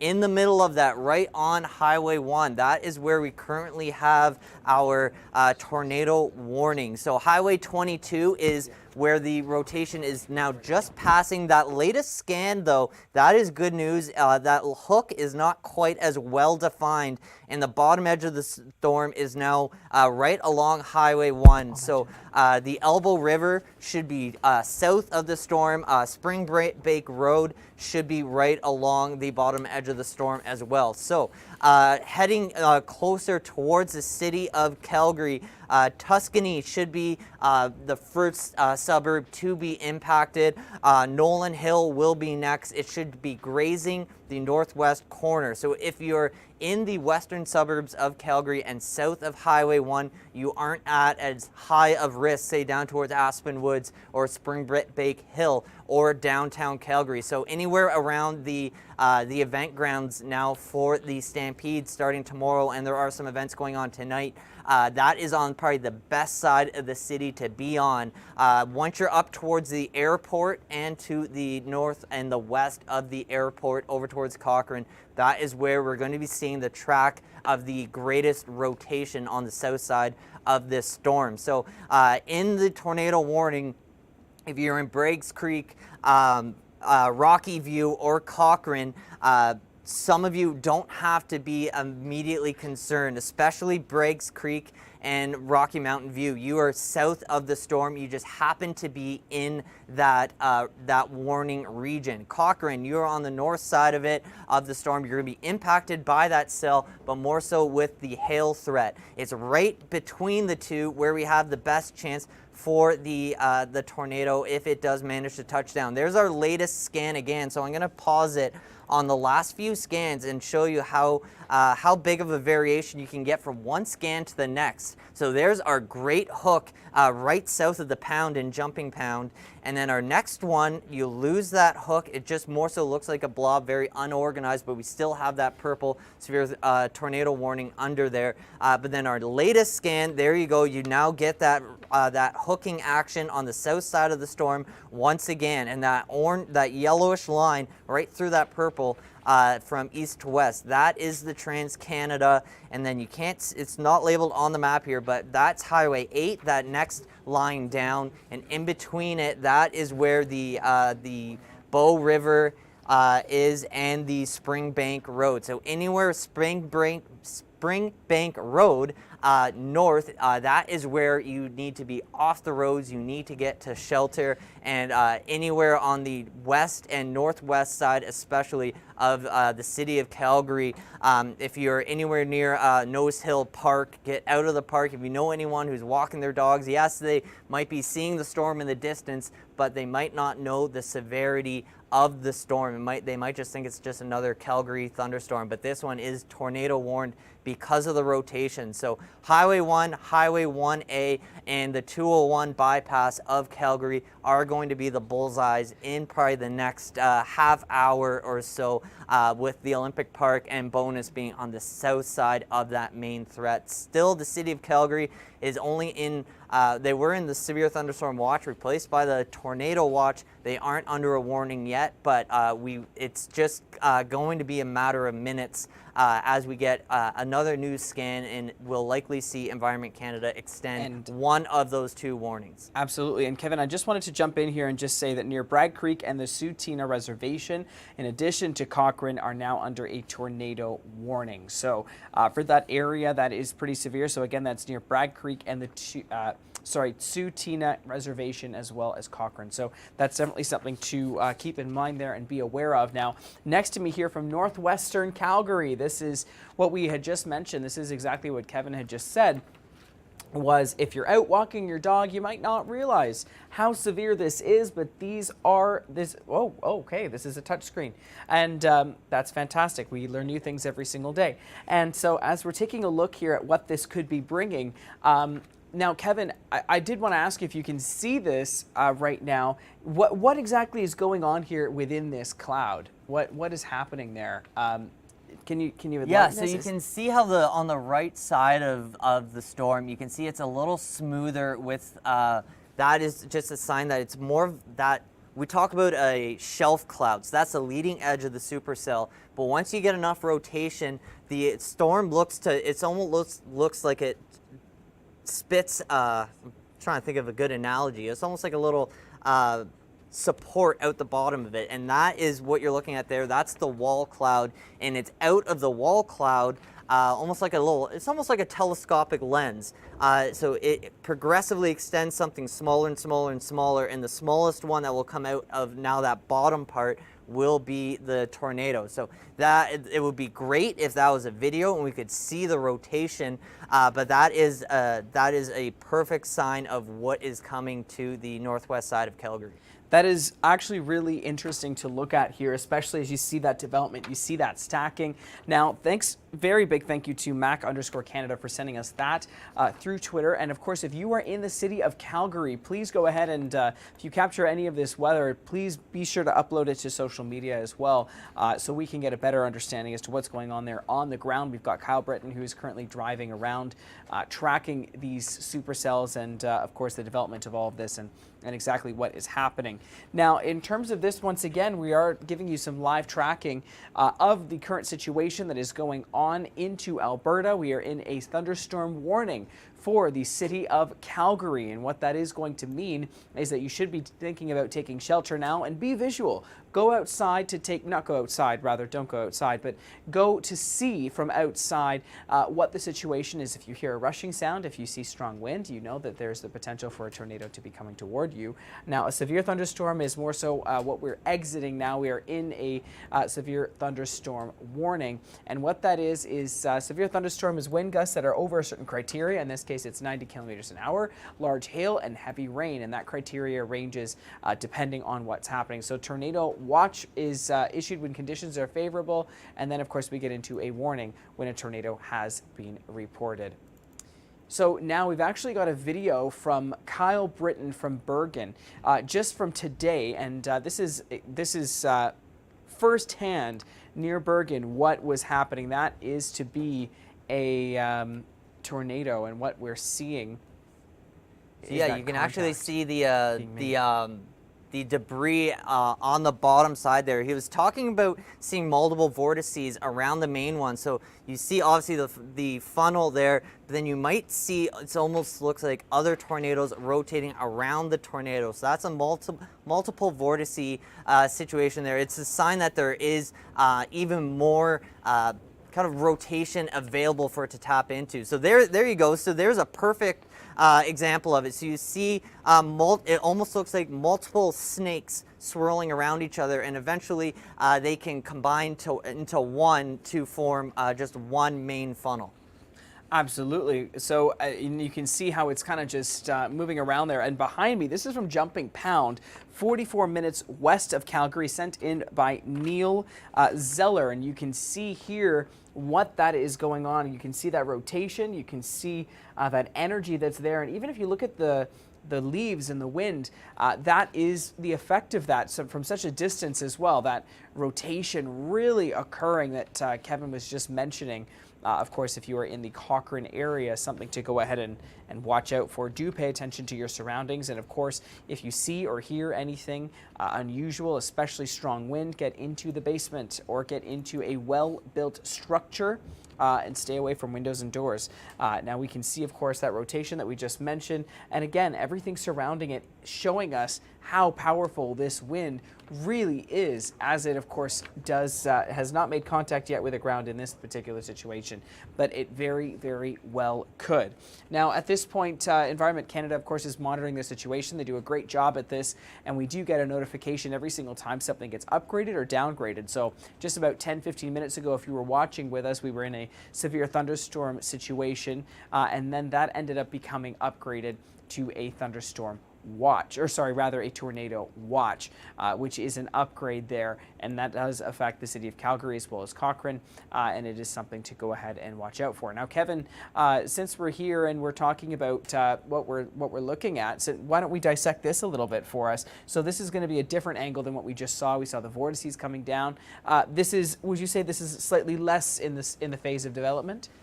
Yeah, so this is definitely earlier in its life cycle. Reason being, you don't see that rain curtain. So you can basically see right through to the other side of the storm without anything impeding it. So what this is showing is that updraft in the storm is still strong enough to prevent any hail or rain from falling out of the storm. So with time, there's going to be so much moisture, or the hail is going to get so big, eventually it's going to overcome the strength of that updraft, and that's when you're going to get the downburst and the rain shaft and possibly the tornado out of the bottom edge of this. Now, I do want to look at the last couple scans again of our radar around Calgary. Here, so just south of Bonus, you see all that green and a little bit of yellow, and with the latest scans, you're getting some red in there. Tough to tell on just one scan if this is now a new little impulse of energy which is going to add to the main supercell, which again is what is hooking. I'll try to initiate or to explain it here. So again, this is the point of interest, and all of this is being fueled, fuel coming in through the mid-levels. Now the question mark is with this system, or with this source of energy. Is this on the same level that's going to add to it, or it could actually fight against the storm if that is moisture that's coming all the way around the backside and then dropping down? And that's when Kyle was talking about the occlusion of the storm. The reason being, so this is a really good radar scan because we are so close to the radar source. So the radar source for Calgary is actually just over towards Strathmore. So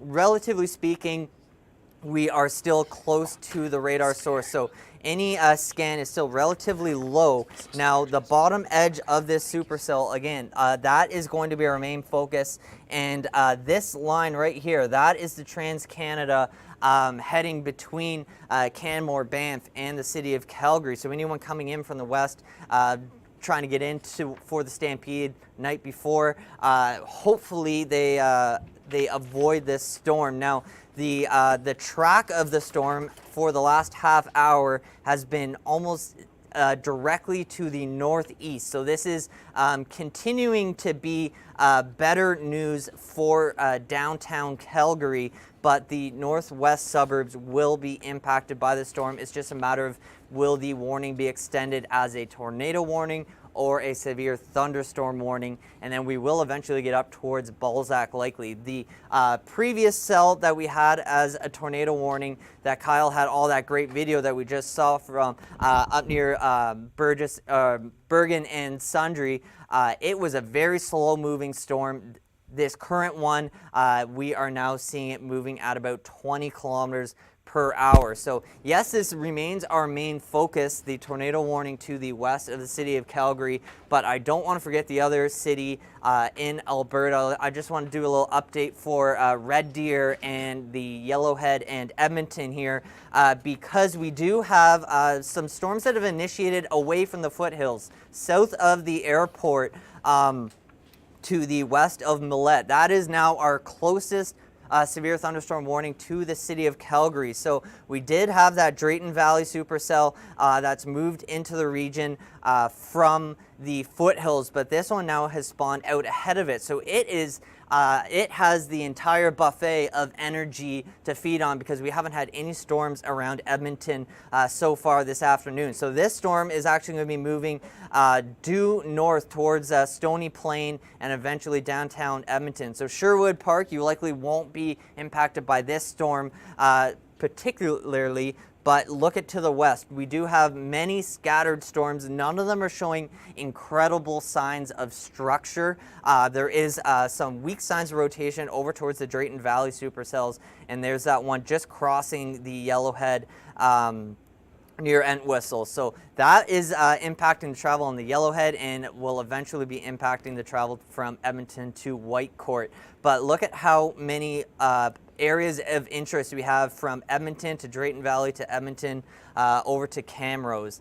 Very sporadic storms. Again, they aren't all going to form into supercells. Some of these will just pop up in a matter of 20 minutes and then die in a matter of 20 minutes. But now we are needing to bring attention to the city of Edmonton and even north of it up towards Westlock and eventually to Slave Lake. But our main focus still remains to the west side of Calgary, where I'll jump back to get that radar for the city of Calgary because that is where our only tornado warning at the time is approaching the northwest side of the city.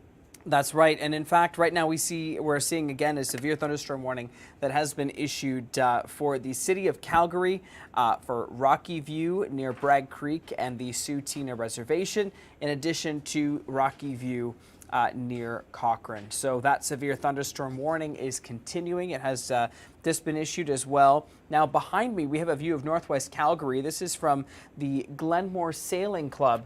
You can see on one side, absolutely gorgeous, looks completely untouched, and then you see the severity of the storm here that is moving in. So as we did mention, there is the potential there, of course, of this continuing as a severe thunderstorm, in addition to the tornado watch that was issued just earlier. Now, lots of areas of concern that we're looking at. The severe thunderstorm, speaking of that specifically, is actually moving just west of Calgary. It's moving east at 20 kilometers an hour. Now, I wanted to actually mention something about what that speed was of the winds, and that I just had, oh, I don't know where that went, but that's okay. So when we have the speeds there, oh, perfect. Thank you, guys. Thank you. So we have a whole team here that's working very hard to bring all of this to you as we continue to go live. And as we take a look here at what that wind speed is going to be, 40 to 50 kilometers an hour, large branches will be in motion. 50 to 60 is when you're going to see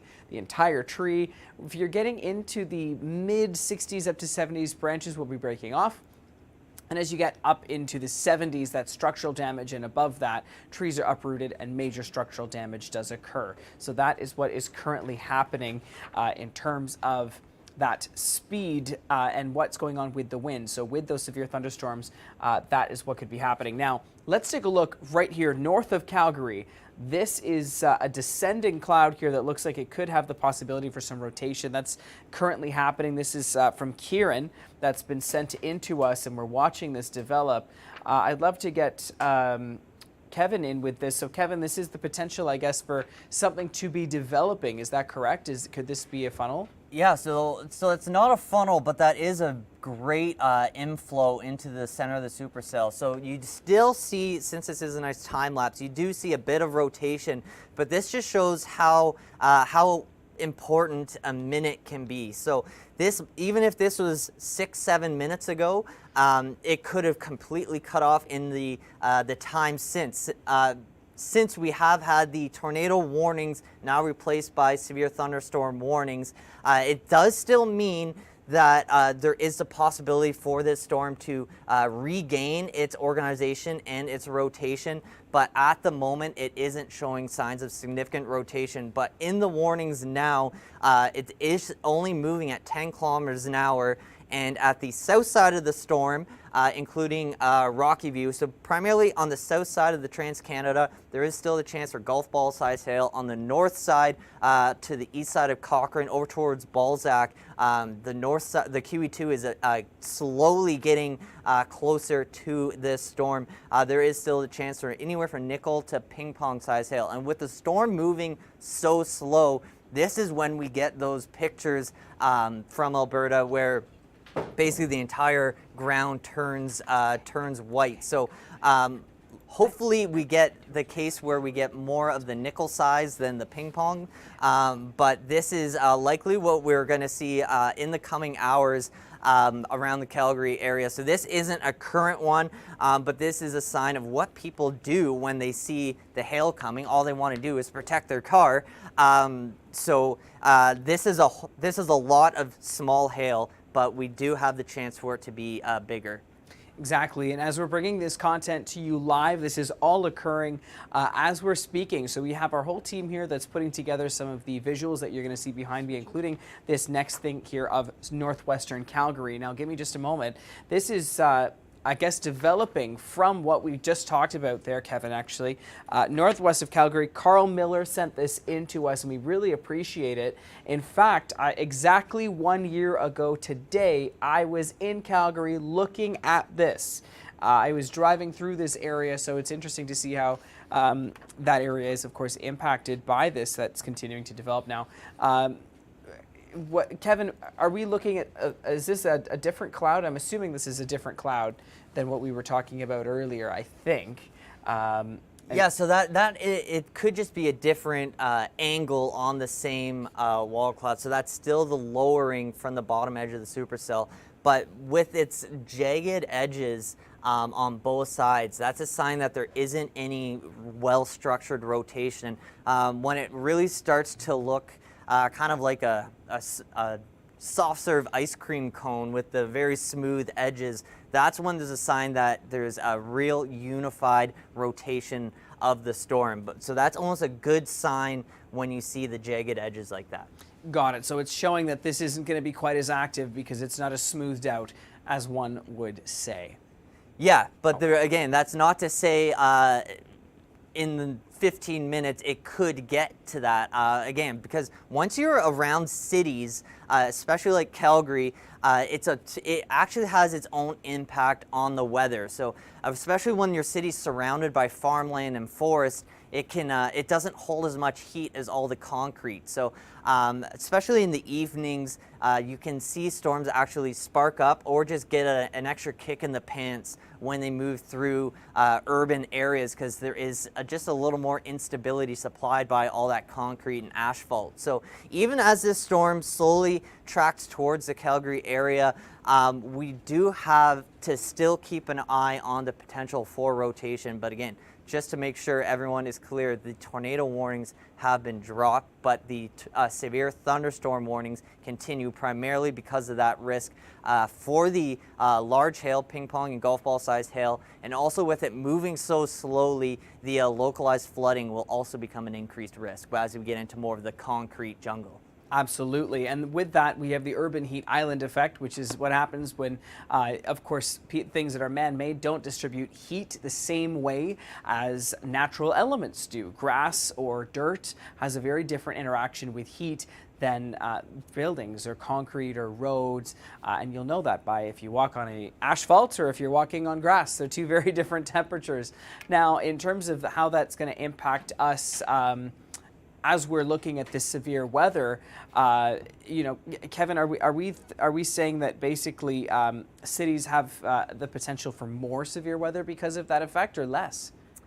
The regions aren't big enough to really have that well defined of an impact. It's more so on the marginal cases. especially. I don't want to bring all the attention back to Toronto, but when you have a city as big as Toronto that has a cold lake right beside it, and for instance, I live about an hour north of the city, so in the winter, I'll be driving home and it'll be 0 degrees in the city and it can be -10 by the time I get home. So being around farmland like Calgary, you can get the same thing on a sunny day, and especially into the evening once the sun starts to get lower. The city may still be 4 or 5 or even maybe 7 or 8 degrees warmer than out towards the farmland where you get all the evaporative cooling from all the crops and everything. And just that difference can get a little more lift over the cities. So it might be enough to take a marginal storm to a strong storm, or be enough to take a strong storm to a severe storm just briefly. It's not going to continue to supply the storm as it moves through. So it does have an effect there. And something I actually want to share with everyone, this is from Calgary right now.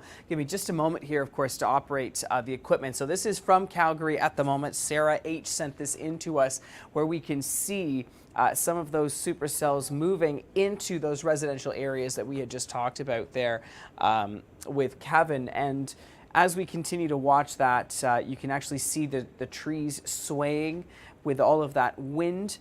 There is the potential for debris to be in the air, and of course, we're outside capturing this video, but if you're looking at this and this is what you see right now, get inside and get away from the windows. Make sure your phone is charged, make sure that you have water and you're in a safe area, ideally into your basement. Now this, once again, for those of you just joining us, this is Calgary. This is a live look, rather just from a few moments ago, as we're continuing to scan social media and getting this sent in. So do send in your weather to us as we are looking at this actively.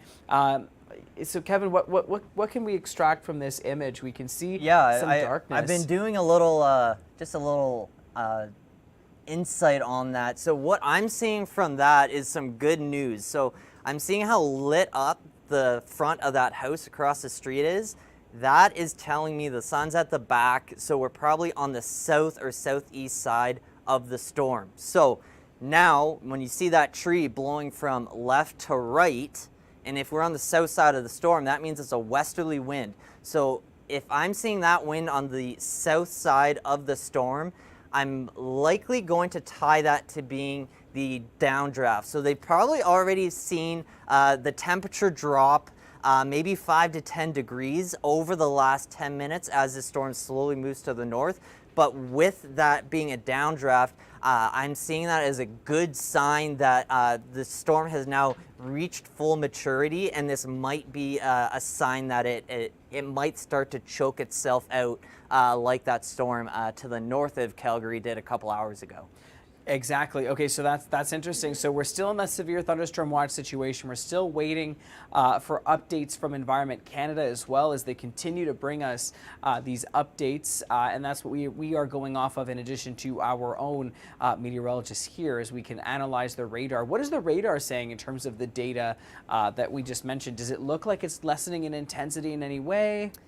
So it's still a very strong storm. Now it is into the suburbs of Calgary, but when we look at the latest scan here, it really has lost its structure as a rotating supercell. So this is at 5 p.m. That's our latest scan, but once we go back to 5:40, so over the last 20 minutes, it's really gone from having a great hook signature, and this is when I was raising the question of how that bottom edge, that little bit of I'm gonna draw on it again. I had the question mark of this area and what this little bit of reflectivity was going to do to the main hook feature there. So now over the last 20 minutes, we've gotten our answer of what it's going to do, and it basically it came in, and let's say the main system was the figure skater. I'm going to avoid the analogy I was going to make there, but this is just, let's just say John Doe came in and hit the figure skater in the legs, Oh, and that is now it's now lost its wobble, and it's not quite as organized there. So you can still see that purple. That purple is a pretty good sign that we're either looking at torrential rainfall or some small to medium size hail, potentially some large size hail, but not as large of a hail core. But also look at the yellow now getting over towards Airdrie. That's the QE2 heading north out of Calgary. So the west side of Calgary around the Olympic Park, the South Bypass is just getting grazed on the backside of the storm, while if you're leaving the north side of the city or entering from the north side of the city, you're coming into the leading edge of the storm. That's going to be the anvil. You're also going to have some great viewing opportunities of the storm from that side, but that's the more dangerous side to be on, is the north and the northeast side of a northeastward storm. So we're still going to be watching the north side of the city. So downtown Calgary, you're going to avoid the worst of this, especially down towards the Stampede ground. So good news for all the horses and animals and equipment down there. But the northwest side of the city is getting the brunt of it right now. Cochrane, you are now in the clear. So Cochrane seems to be clear of the situation as the storm continues to make its way toward the east, and what that is bringing with it, basically from what I'm understanding, is the possible dissipation, possible slowdown here a little bit. Now, based on the footage that we did see that we just analyzed, if you're just joining us, we are currently in a severe thunderstorm watch for the city of Calgary, in addition to surrounding areas.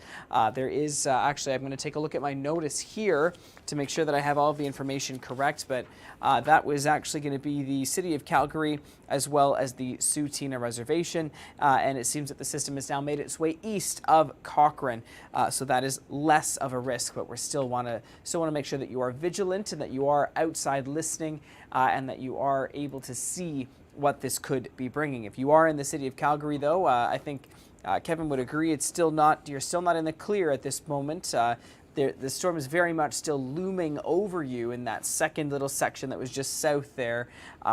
So would you say that the city of Calgary it's still not out of the clear, correct? Definitely not out of the clear, and this is a perfect example of how important maybe just a couple blocks can be. So being on the bottom, with the storm missing the bulk of the city to the north, that's kind of a worst case scenario for the areas that don't get missed, because the bottom edge of it will be have the worst punch. So the city of Calgary, in the warning, Environment Canada is still saying there is a chance for a golf ball size hail. So in downtown and south, yes, you're going to more so better chance of even staying completely dry. You'll get some of those stronger westerly winds like we were seeing in that video earlier. But if you're north of the city, Calgary up to Balzac, that's where you have the best chance for seeing that small, medium, even now large size hail, as it's still a supercell, it's still a potent storm, it's just lost that rotation characteristic, but it still has a strong updraft, still has plenty of energy it's going to be feeding on. So we'll have to continue to see what it does as it crosses the QE2 over the next 15 to 20 minutes. And then we're going to be seeing it head out towards the Badlands, and we'll continue to keep track of these storms throughout the night. That earlier storm, the one that had our attention a couple hours ago, that Kyle Britton had all those beautiful videos that we'll continue to show over the next couple of hours of the tornado near Bergen. That one, the leading edge of that is now more so looking like a gust front. So instead of looking like a rotating storm, this is our gust line just approaching the QE2 around Old. So that's going to be the main impact from that system. And then I do want to show some video, but before we look at some video of that storm, I'm just going to do one more check on Edmonton here. Those well-defined supercells that we had about half an hour ago around Drayton Valley and the Yellowhead, they're kind of clumping up together too. So they're teaming up, which is good news if you want to avoid the tornado threat.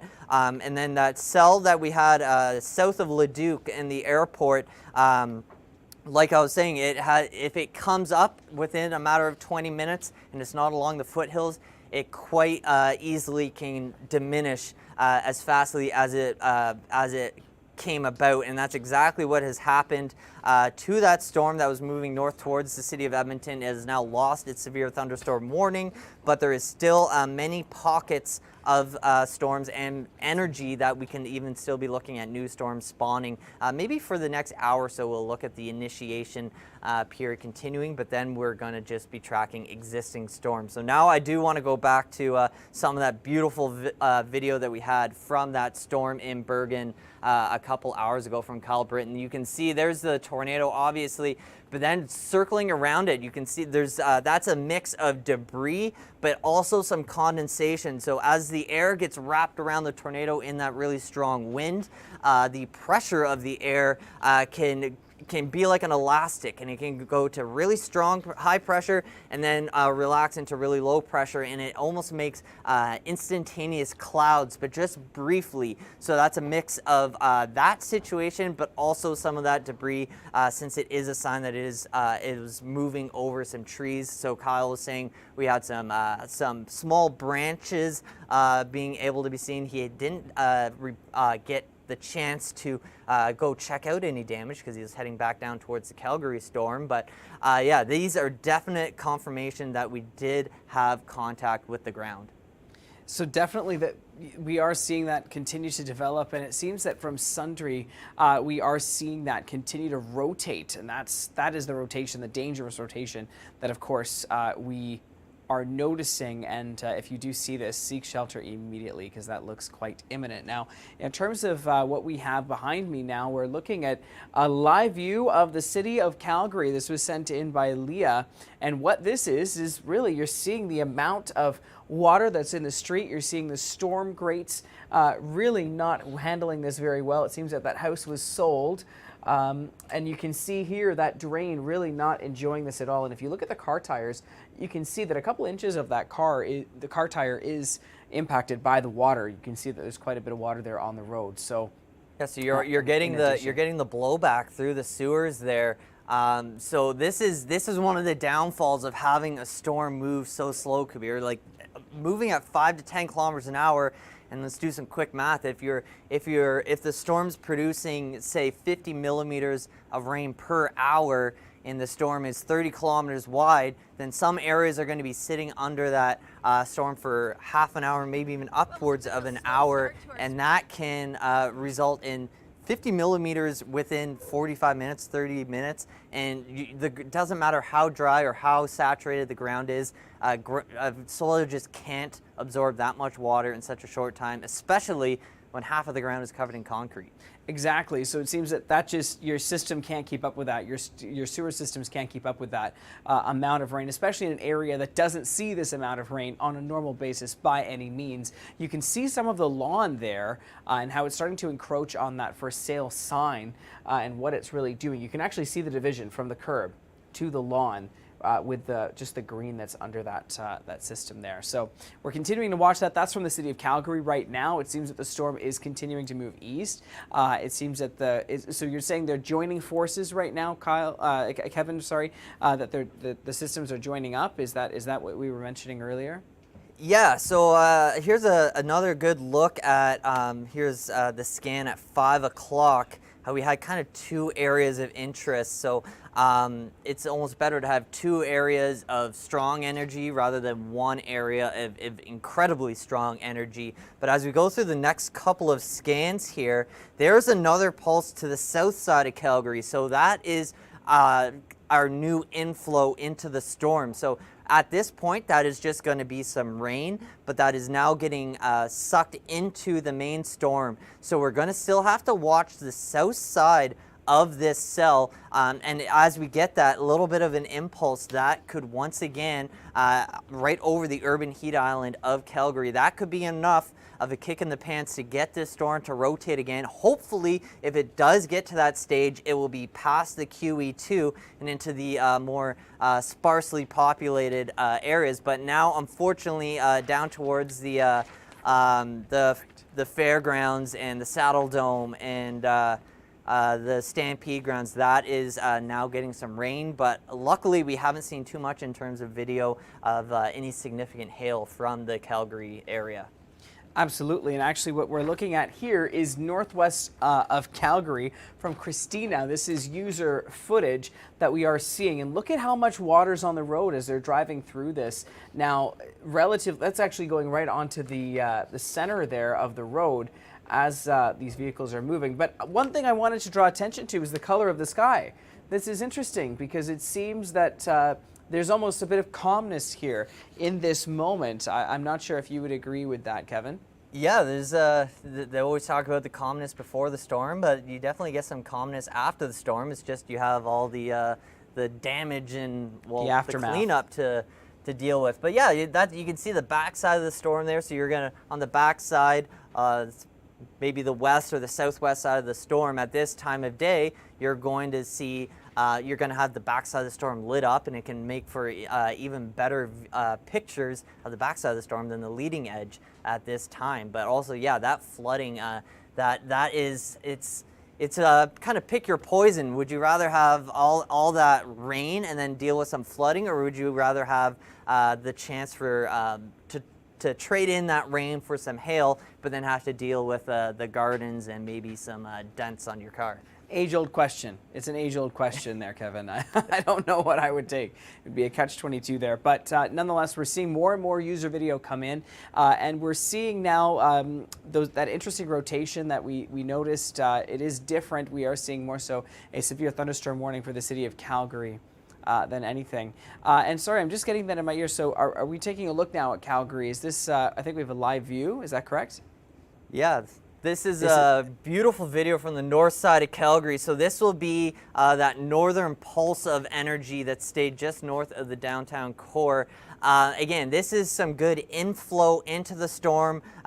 It's time-lapsed, and even at being time-lapsed, I'm still not seeing any real defined rotation. So that's good news. Normally when you have time-lapse, it makes it look a lot more potent. So that is good news there. So we still do have the tornado watch out ahead of this supercell. Balzac is in it. The entire stretch of the QE2 is in that tornado watch, but the severe thunderstorm hasn't quite been extended to the western side of this, or the eastern side of the city rather. Chestermere, Strathmore, you aren't going to have to worry about the bulk of this supercell. It's going to be staying to the north, more so the main roads heading out towards, if you're heading out towards Drumheller. On this this Thursday night. Hopefully you can get out ahead of this. But yeah, right now, if you're in Balzac, I hope you're inside and safe. But hopefully we can also, if you do have to deal with some flooding or even some hail, we would love to see maybe even a time lapse of the rain and the water levels coming up if you can do it. Well, interesting you mentioned some footage of hail, because that is what I have behind me here. This is from Northwest Calgary. Marie sent this in, and you can see not only the hail, but also part of the accumulation, or what you're seeing rather, of it approaching the ground and of course collecting there, that lovely white color once we get the focus to readjust. There we go. That's the view out there with those Muskoka chairs already. And you can see that just popping along. This doesn't look to be very large though, Kevin. This looks to be fairly small size, that nickel, maybe pea-sized hail, if you'd agree. Yeah, that's kind of the best case scenario. So yeah, if you have the question of would you rather have the flooding rains or the large hail, well, I'd rather have neither. I'd rather have some small hail that's not going to damage my furniture, maybe break some of the leaves off the trees, but that's kind of the best case scenario. Now, I do want to take us away from that Calgary storm just briefly, take us back up to Didsby and Olds area, right along the QE2.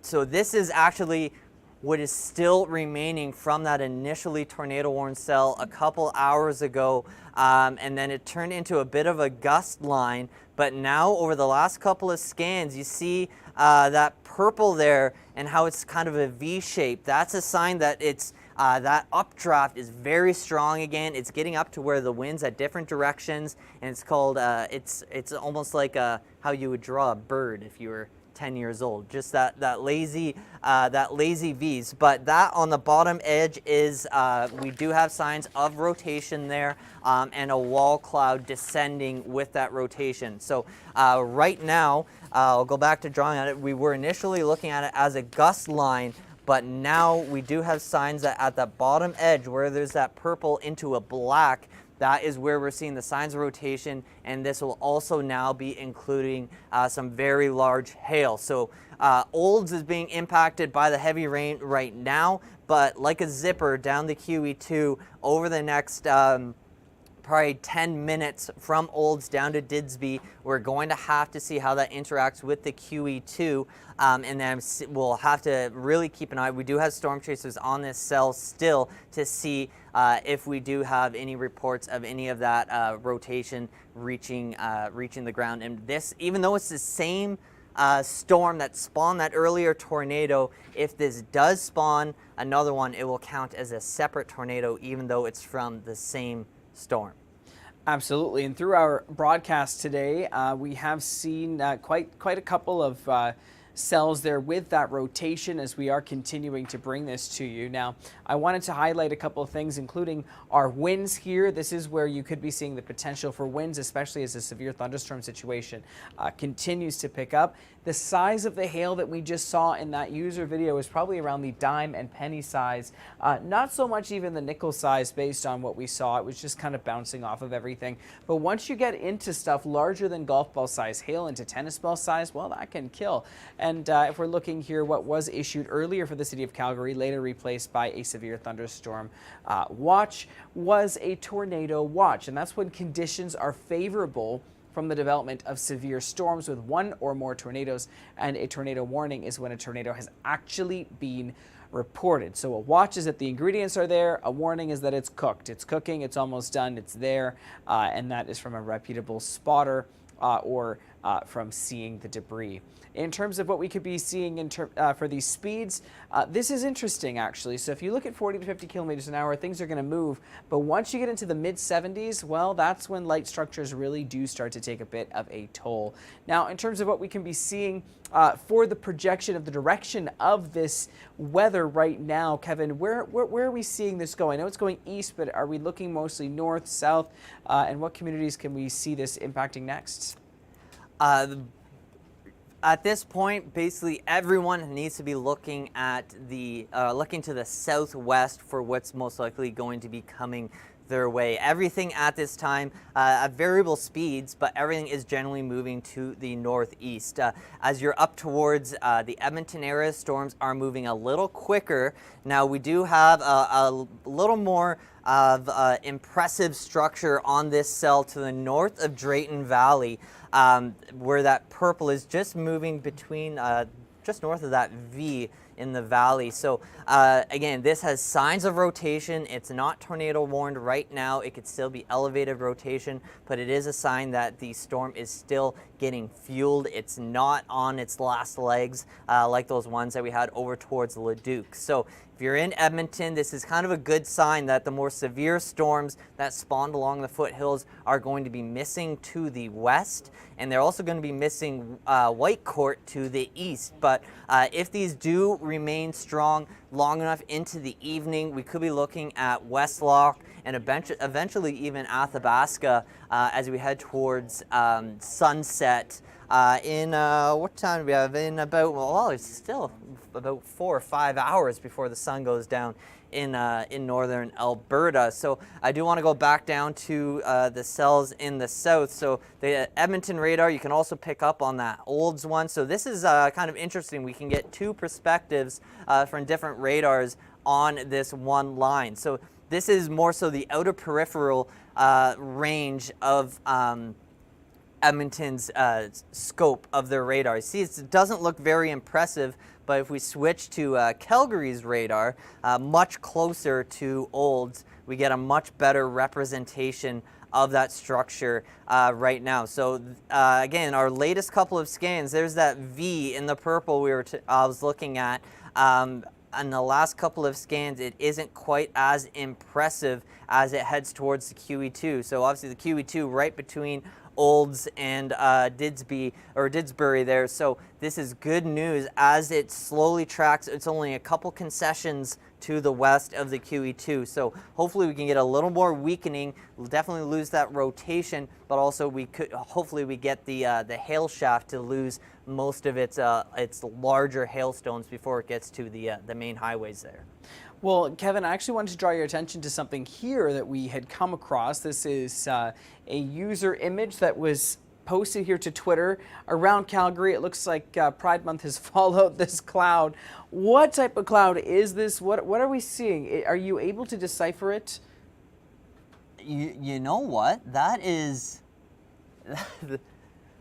Have we to stumped the say meteorologist? To say that's beautiful is one thing, but it's obviously in a gap within the cumulonimbus storm, the cloud. So it's getting lit up from the sun to the left, and the dark cloud is just the sun's not hitting it. But in terms of what's creating that color, I don't know if it's the lens of the camera that's playing a trick, or if this is actually some sort of refraction of the sunlight through the storm. But I have certainly never seen something like that. That is very impressive. I would love to see Kyle Britton's opinion on that, if he's ever seen that on an Alberta storm. Well, Kyle's still in the car, so I'm sure we'll get an update from him whenever we can. But we stumped the meteorologist with that one, so we're not sure if that's just from a camera or what is going on here. Well, as Kevin did mention, we are continuing to monitor the situation as to what's going on. These storms moving toward the east. It's departed from the Cochrane area. It's northeast, or rather northwest of Calgary, continuing to make its way over toward the east at about 20 kilometers an hour. In fact, we do have an update I was just handed here, and this is a severe thunderstorm warning that's been issued for near Dunmore and Woolchester, as well as near Irvine and Walsh, near Bowmanton, Schuler, and Hilda. And that's going to continue, of course. So this is updated, and they're continuing to track this storm. It's currently 20 kilometers east of Medicine Hat, moving northeast at 20 kilometers an hour. Now, there's actually an addition to it, and that is that there's a severe thunderstorm warning in addition for Airdrie and Crossfield, Chestermere, Dalroy, and Dalmead. The city of Calgary continues to be under that severe thunderstorm warning, and it's that has now ended. So the severe thunderstorm warning has now ended for Bragg Creek and the Sutina Reservation, in addition to the area surrounding Cochrane. So it's over for them there now, officially, in terms of the severe thunderstorm warning being dropped, but now added for the communities that it does head eastbound toward. This is a severe thunderstorm. It's currently located over Calgary. It's moving east at 30 kilometers an hour, so it seems to be picking up in speed. And that's an interesting point there, actually, Kevin. As we're looking at the storm picking up speed, what does that mean? What kind of indication does that have? Well, as it picks up motion as it's moving, that's actually a good sign if it did have tornado tendencies, because that means I used this analogy earlier. When you spin a wheel, it's harder to move it around if it's spinning really fast, and when it slows down, you can move it wherever you want, willy-nilly. So if it's starting to move faster, that means it's not rotating as fast or as organized. So that's good news for the Calgary storm. But hey, we've been looking at the Edmonton radar, we've been looking at the Calgary radar. We do have a radar down in Medicine Hat, and now that we have storms down there, some warnings, let's have a look at what's going on closer to the Saskatchewan border. So this is along the north side of Medicine Hat. So good thing this is another very sparsely populated area on the north side of Highway 1. There's a few warned storms. Again, we are quite a ways away from the foothills, so we aren't looking at the same dynamics to produce the rotating storm. So we aren't in the tornado watch over towards Medicine Hat. So these will more so be a hail and a wind threat as they rapidly grow and then rapidly weaken potentially. But that one just to the northeast of Medicine Hat, that's looking like the most potent one, and will require some watching as it heads into Saskatchewan, but also to the south down towards the Montana border. This is also that same line. If you've been following us for the last 3.5 hours now, we were initially watching one storm in south of Cardston in Montana that came into Milk around the Highway 2 area, so around Milk River. So this is the same area, the same source of energy, which is now crossed from Montana into the grasslands area. So there's one for and Govan-Lock over towards Saskatchewan. Many berries will be on the north side of that system, or that cell itself. So right now, if we're going to have any, these will likely have been warned because of the hail potential and again the wind. And they are going, since they're further from the dynamics of the foothills, they're likely going to be moving faster. So I'm going to be, I'm just going to try to quickly pull up one of the warnings here. And yeah, they're moving at still 20 kilometers per hour. So that's still pretty slow for the grasslands area. So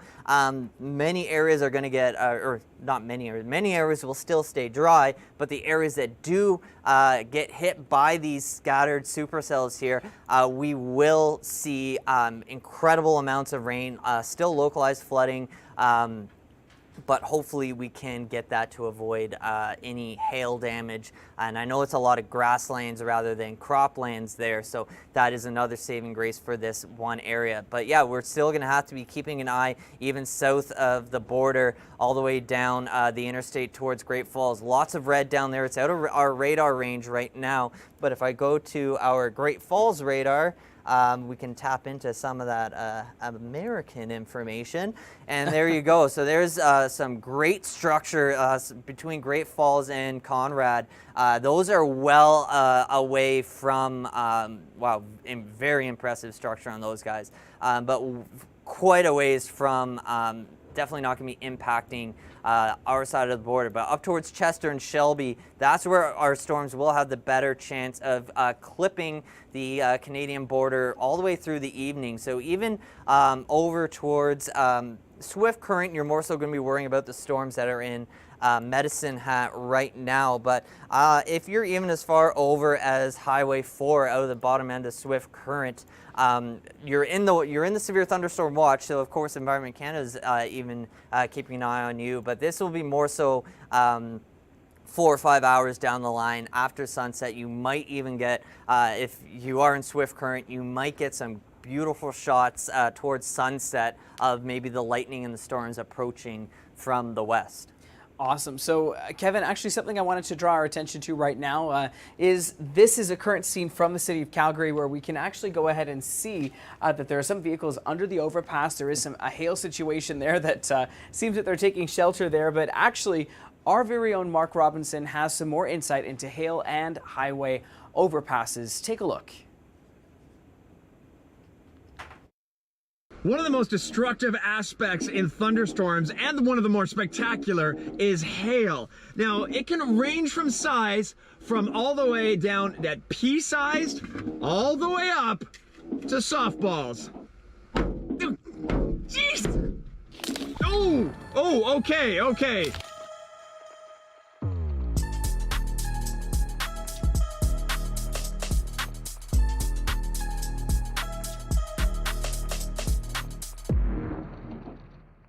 Hail is a form of solid precipitation consisting of ice formed in thunderstorm updrafts and ranges in diameter from about 5 millimeters to 200 millimeters.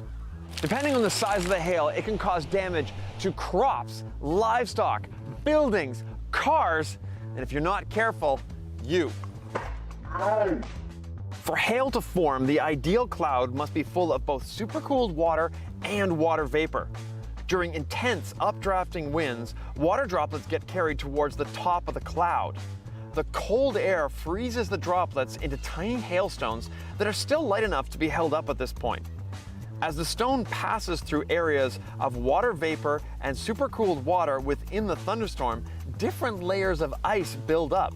This is why if you compare a hailstone to a chunk of ice from your freezer, you'll see that the difference is the layers. The freezer ice won't have any. The stronger the updraft, the longer the growing hailstone will stay within the cloud, building up those layers. Eventually, it will fall. Hail can be a danger at almost any size, but it really depends on how much of it there is. If you have very small hail, but lots and lots of it, it will shred crops and do damage to growing plants. When hail gets beyond about golf ball size, serious damage can occur. Hail is one of Canada's most expensive hazards. Take a look at the damage caused by a massive hailstorm in Calgary in June of 2020.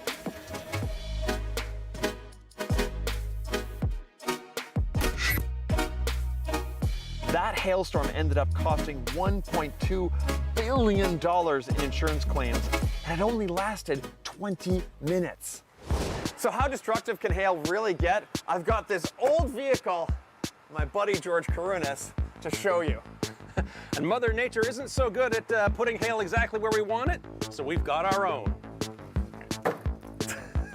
3, 2, 1, go. Oh yeah, look at that. Okay, here's a big one. Oh!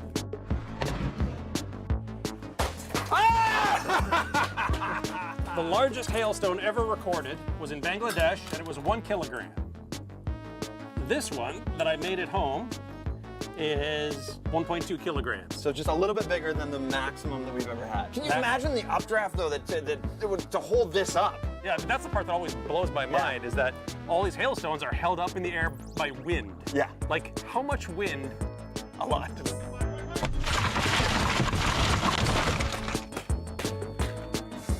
You know, I'm amazed how well this car held up to that ice barrage. Yeah, me too. The glass actually was a lot stronger than I was expecting it to be. So, you know, seek shelter if you can, but you're kind of safe in your car? Kind of. Kind of. It's likely that at some point you are going to encounter hail. But as we know, Mother Nature doesn't like to play by the rules, which means that any situation in which you get hail, you could get damage.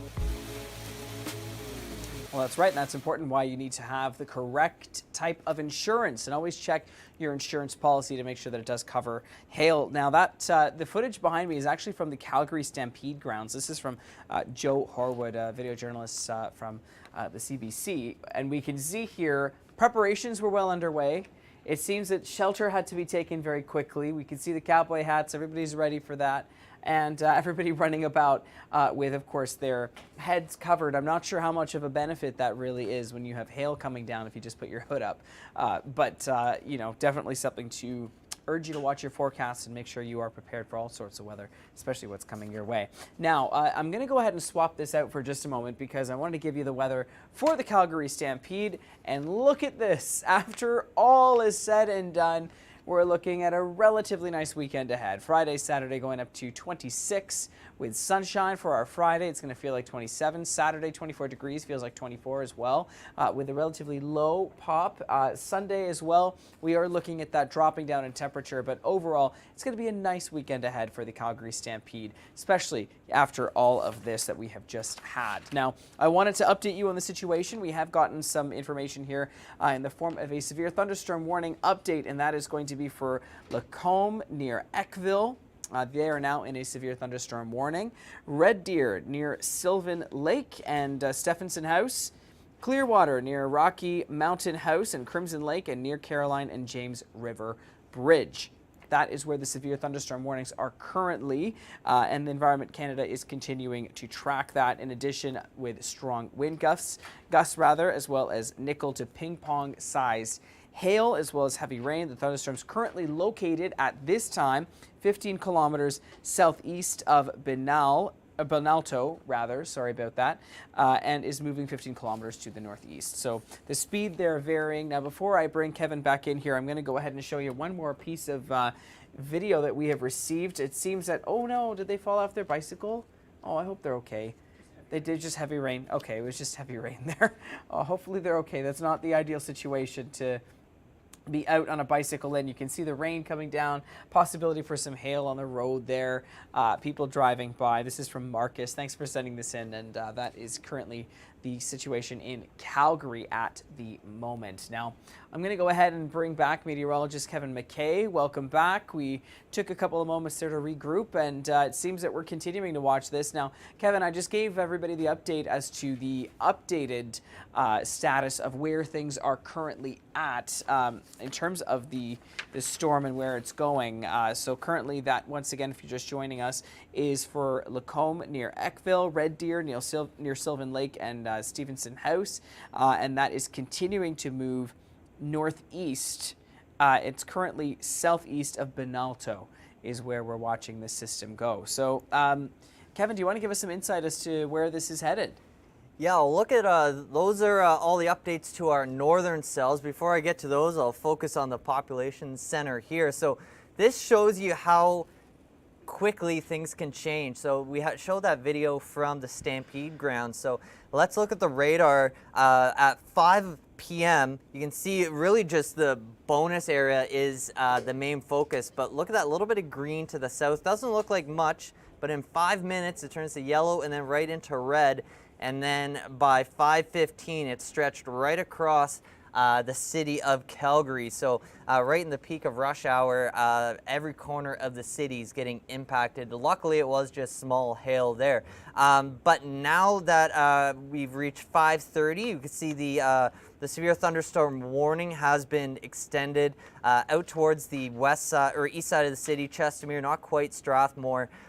So that we're going to be following this cell, particularly as it heads across Highway 1 still, and then eventually up towards Drumheller. The city of Calgary is still in the severe thunderstorm warning, but that will be changing as just the tail end of that cell departs the city limits. Now, as we go back up to the storms in the north, got to remember about the yellowhead here. So there's our three main cells to the north side of Drayton Valley.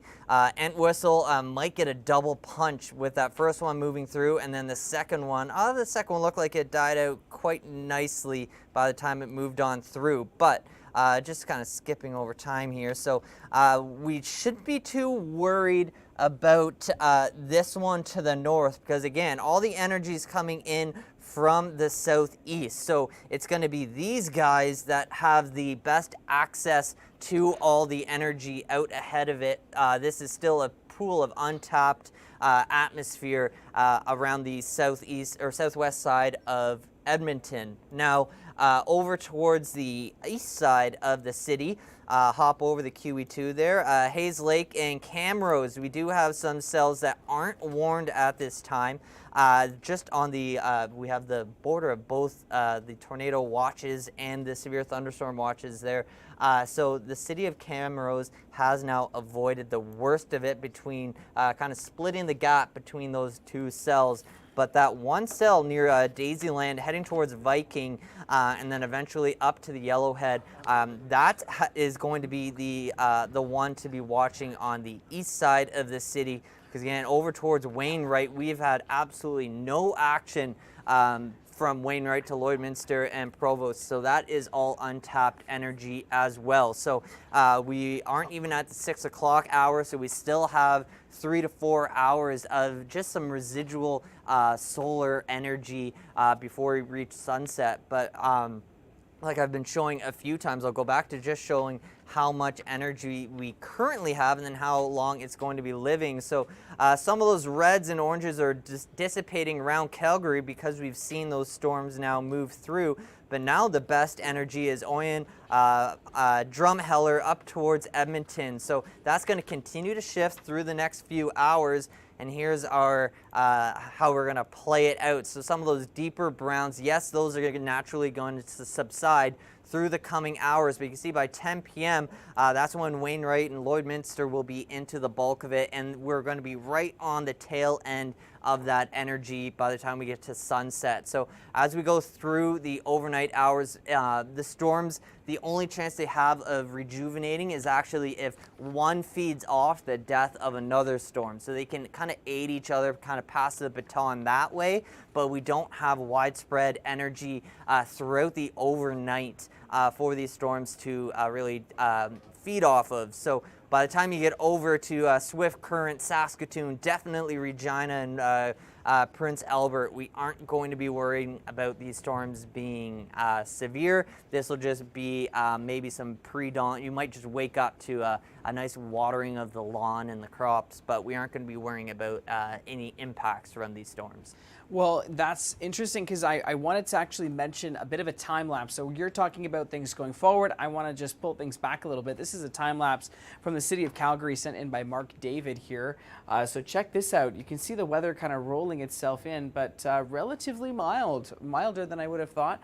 And then eventually you start seeing from one side that start to move and things start to darken quite dramatically over the span of a little bit of time. We don't know quite the duration that this ran for, like what the actual time of day was. How long was it? Was it 1 hour, 2 hours? But what we do know is the winds were strong enough to knock the camera over there, as we can see that making its way across. So always interesting to watch a time lapse. And of course, if you have one, make sure to send it up to us. Thanks for tuning in with Facebook, YouTube, Twitter, and we're continuing to bring you this live coverage. The city of Calgary stays under a severe thunderstorm watch at this time, in addition to surrounding areas as the system makes its way toward the northeast. Now, in terms of the overnight, we're expecting things to calm down a little bit, and as we look forward, really, the potential for a very nice day for the Calgary Stampede.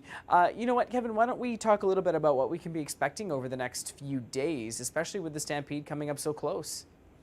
Yeah, I remember last weekend when we were looking out, I was talking to Tyler Hamilton, and he has all the insight of the West. He's kind of the West guru, and he was saying we're going to be looking at multiple days of severe weather in Alberta. Now, the good news is the main characteristics that was sparking all that, really the upper level support. Again, the Goldilocks zone is right over kind of Calgary right now.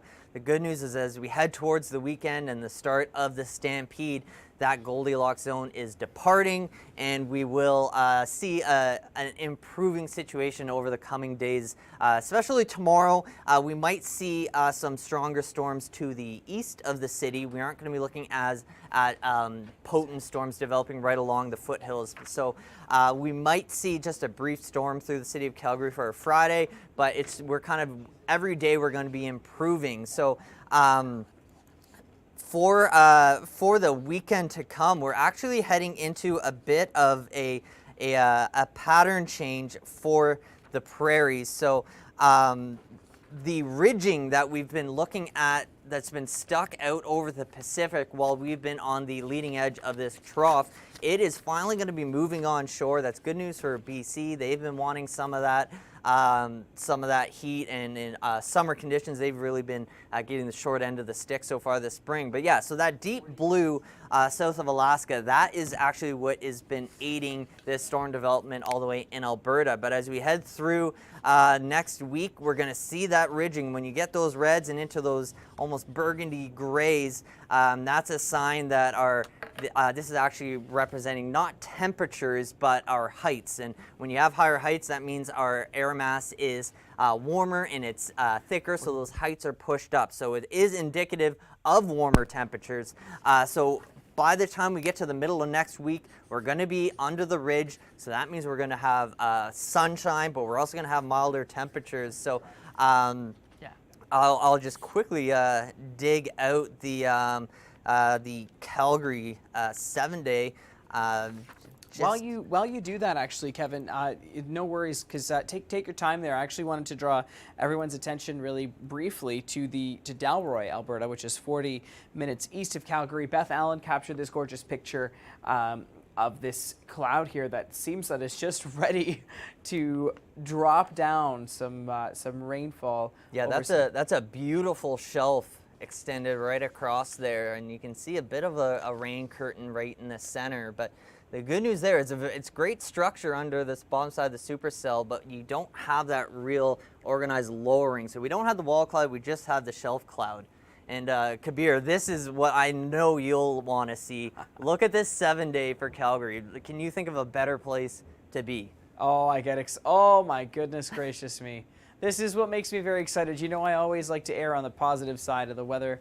I'll always end a forecast with looking up, and it looks like our forecast for now, once the system moves across, 7 days of just love. That's love. Yeah, and with the Stampede being 2 weeks, it's basically impossible to get 2 weeks of beautiful weather. And if you do get 2 weeks of beautiful weather, then it's not great news for the environment around it. But at least the first week of the Stampede is looking absolutely amazing. Oh, gorgeous, for sure. And even the feels like temperatures, looks like it's going to cool down in a couple days, but once things pull up there, it's going to feel nice and warm. So as I always say, get outside, stay hydrated, keep the sunscreen on, and be aware of those UV rays, of course, as we're looking into the next 7-day forecast. But as we hone things in a little bit, Kevin's been doing a great job here at updating us in terms of what's going on with the storm, the direction that it's going. Currently a severe thunderstorm watch that is occurring. A watch, I just want to confirm it's a watch as far as the situation is. I think that's still what we're doing. Of course, checking in with the amazing team here always that's keeping us up to date as this system continues to move into a northeasterly direction at about 15 to 20 kilometers an hour. And if you can get pictures of this is actually from a storm chaser here. Beth Allen does a great job at, of course, documenting all of these moments for us. But as we are taking a look at what we can be expecting, we're tracking this storm for you live right here, right now. And otherwise, Kevin, did you want to add in anything about where this energy could be going? Because I noticed it was picking up speed, and now it's gone ahead and it's slowed itself back down 15 kilometers an hour, down from 30. Yeah, speaking of the speed, I want to point out one cool thing I just noticed with the Calgary one. So this is a jump back to 505. And this is when that rain and small hail just started in the south side of Calgary. Now look at the leading edge of the main system up towards, or the main cell up towards Airdrie. So let's keep that in mind. So that's 505. And then currently at 545, look at how far the leading edge of the system has gone, while the bottom edge of the storm has still stayed parked over downtown Calgary. So South Calgary, we thought you're gonna avoid the big hail and that the tornado warning, but you might be looking at some widespread flooding across southern Calgary as well, since that has sat over you for 40 minutes now.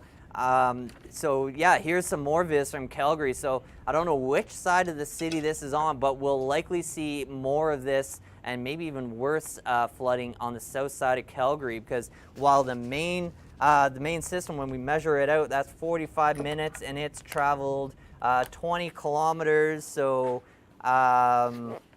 moving at about 27 kilometers an hour, while the bottom end of it has been stationary, and that's where all the moisture is being fed into it now. So it's almost now it's like maybe not the worst case scenario. I think that baseball-sized hail and maybe a tornado would be the worst case scenario. But in terms of the rain placement, this is probably the worst case scenario for where we would want the heaviest rain. Well, at this time as well, I wanted to update everyone that we're currently in a thunderstorm warning and a tornado watch, rather, for the city of Calgary. So for now, once again, that's a thunderstorm watch. A thunderstorm warning and a tornado watch for the city of Calgary. So behind me here, from Standard, Alberta, 1 hour east of Calgary, it seems that the storm is already making its way out there. This is the scene. You can see some gorgeous movement here from the clouds. Almost looks like the wing of an airplane is what I would say. This is from Lori Jo Bach. We can take this from another perspective here. Absolutely stunning visuals as we see the storm make its way. You can actually see the darkness that it brings behind it, and that is continuing to make its way toward eastern parts of the province. Actually, Kevin, great question for you. What time do we expect this to be making its way across the Saskatchewan border? Well, right now, the bottom end of it down towards Highway 1, we're already seeing some of those storms cross from Medicine Hat into the Saskatchewan side of the street. And even down towards Montana, we have a couple more storms that are going to cross into Saskatchewan. But up towards the top end, Lloydminster, Cold Lake, it's going to still be a few hours for you, quite a few hours. You're going to more so be worrying about the nocturnal storms the further north you go into more so central Alberta. So right now across the south, we do have some warnings around Medicine Hat, but those storms don't have that that potential for the rotation like we were looking at around Calgary. Interesting. And so there is going to be still a bit of a delay in terms of those storms getting out from the top end. The bottom end's already making its way out based on what we've seen. And so when would you say the city of Calgary could be relatively in the clear? Actually, the western half of the city is already in the clear. We just got to wait for this bottom edge to really, it's almost like a leech right now, just stuck on the bottom side of Calgary. We need to pry it off, move it out, and then Calgary itself will be in the clear. Again, taking a closer look at it here, it's just sitting over the downtown core. Oh, now, okay, we're just starting to see signs of it moving to the east of Highway 2. So still heading out along Highway 1 to the east side of Calgary. You're still going to be dealing with that heavier rain, but every minute that passes now, the situation is going to be improving for Calgary. Got it. So the majority of this now is done for the city there, and managed to avoid a tornado impacting the parts of the city as well. But of course, we still are in a live storm tracking situation. In fact, I'd like to tell you some more information if you're just joining us. What we've just seen, this storm system making its way across many parts of the province and impacting Edmonton all the way down to Calgary as well, with severe thunderstorm watches and warnings throughout. Weather alerts remaining in place for many parts of the areas. Now, in terms of the tornado situation, that has managed to dissipate for the most part for now. But in terms of the Calgary Stampede, we saw the 7-day forecast over the next few days, though. Look at this. You're going to look forward to a gorgeous Friday, Saturday, Sunday, feeling in the mid-20s, low precipitation. And if we take a look at some of the hail situation here, as we did see hail, mostly in the dime and penny sizes. Now, what I am going to go ahead and show you is actually here from Brad in Calgary. Speaking of hail, this is the hail making its way down onto the water that's already on the ground. If you're walking around, you can see the level of water in the streets. Actually, some parts there you couldn't see it. The storm grate's really getting upset there, trying to suck in all of that water, and that just is what happens according to Kevin there. With a slow-moving storm, the sewers just have a very, very difficult time keeping up with that. So that is just a bit of what's going on in the city of Calgary. Now, in terms of what we could be looking at for severe thunderstorms, this is exactly what a severe thunderstorm criteria is. It's winds that are over 90 kilometers an hour, and that is what some parts did experience. Hail 2 centimeters or larger. Tornado watch is different than a warning. A watch is that the ingredients are there. A warning is that things are cooking, things are a-brewing, that there is the potential for it to arrive, just so everybody knows. And absolutely. So I'm actually just hearing now that we could have our very own Kyle Britton joining us once again. We could have some better insights into exactly what is going on. Kyle, are you with us? Yeah, hey Kabir, can you hear me right now? Absolutely, yes I can. Where are you? What's going on?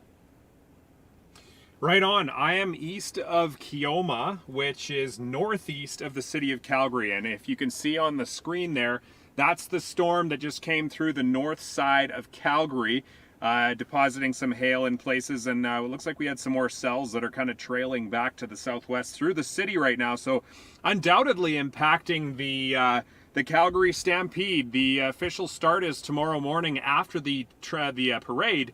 But this evening is sneak peek night from 5 p.m. onwards. So in classic Calgary fashion, looks like we probably had a thunderstorm down at the Stampede grounds just after the Stampede opened up. And this is pretty common for us here. Now you can see off to the southwest of me there, that precipitation cascade coming down out of the cloud likely some hail in there, and it kind of is moving in my direction, so I may not want to be sticking in this particular location for too long, but I'm safe at least for another 5 minutes or so.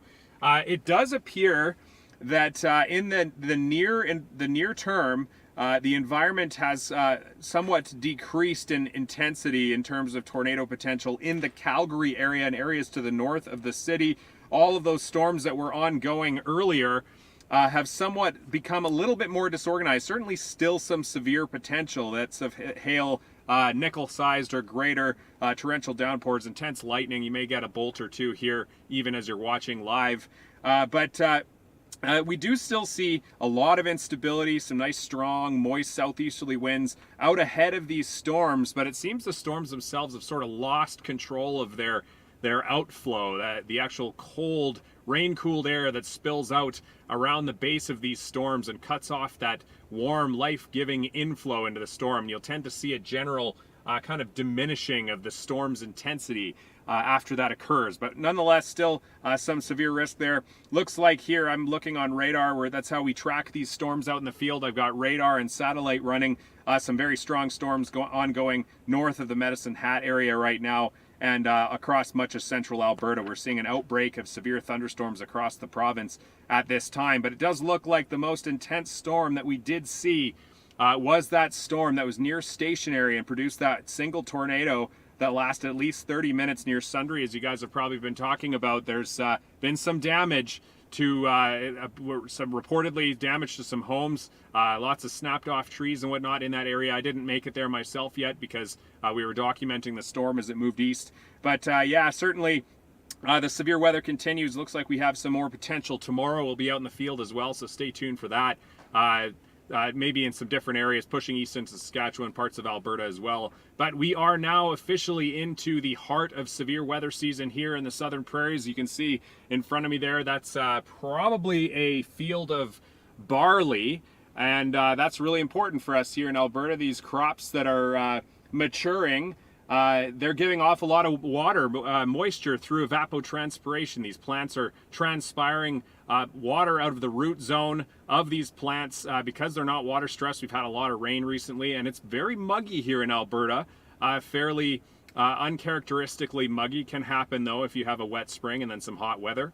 So looks like, yeah, this is going to continue to fuel the potential for more severe weather in the coming days here.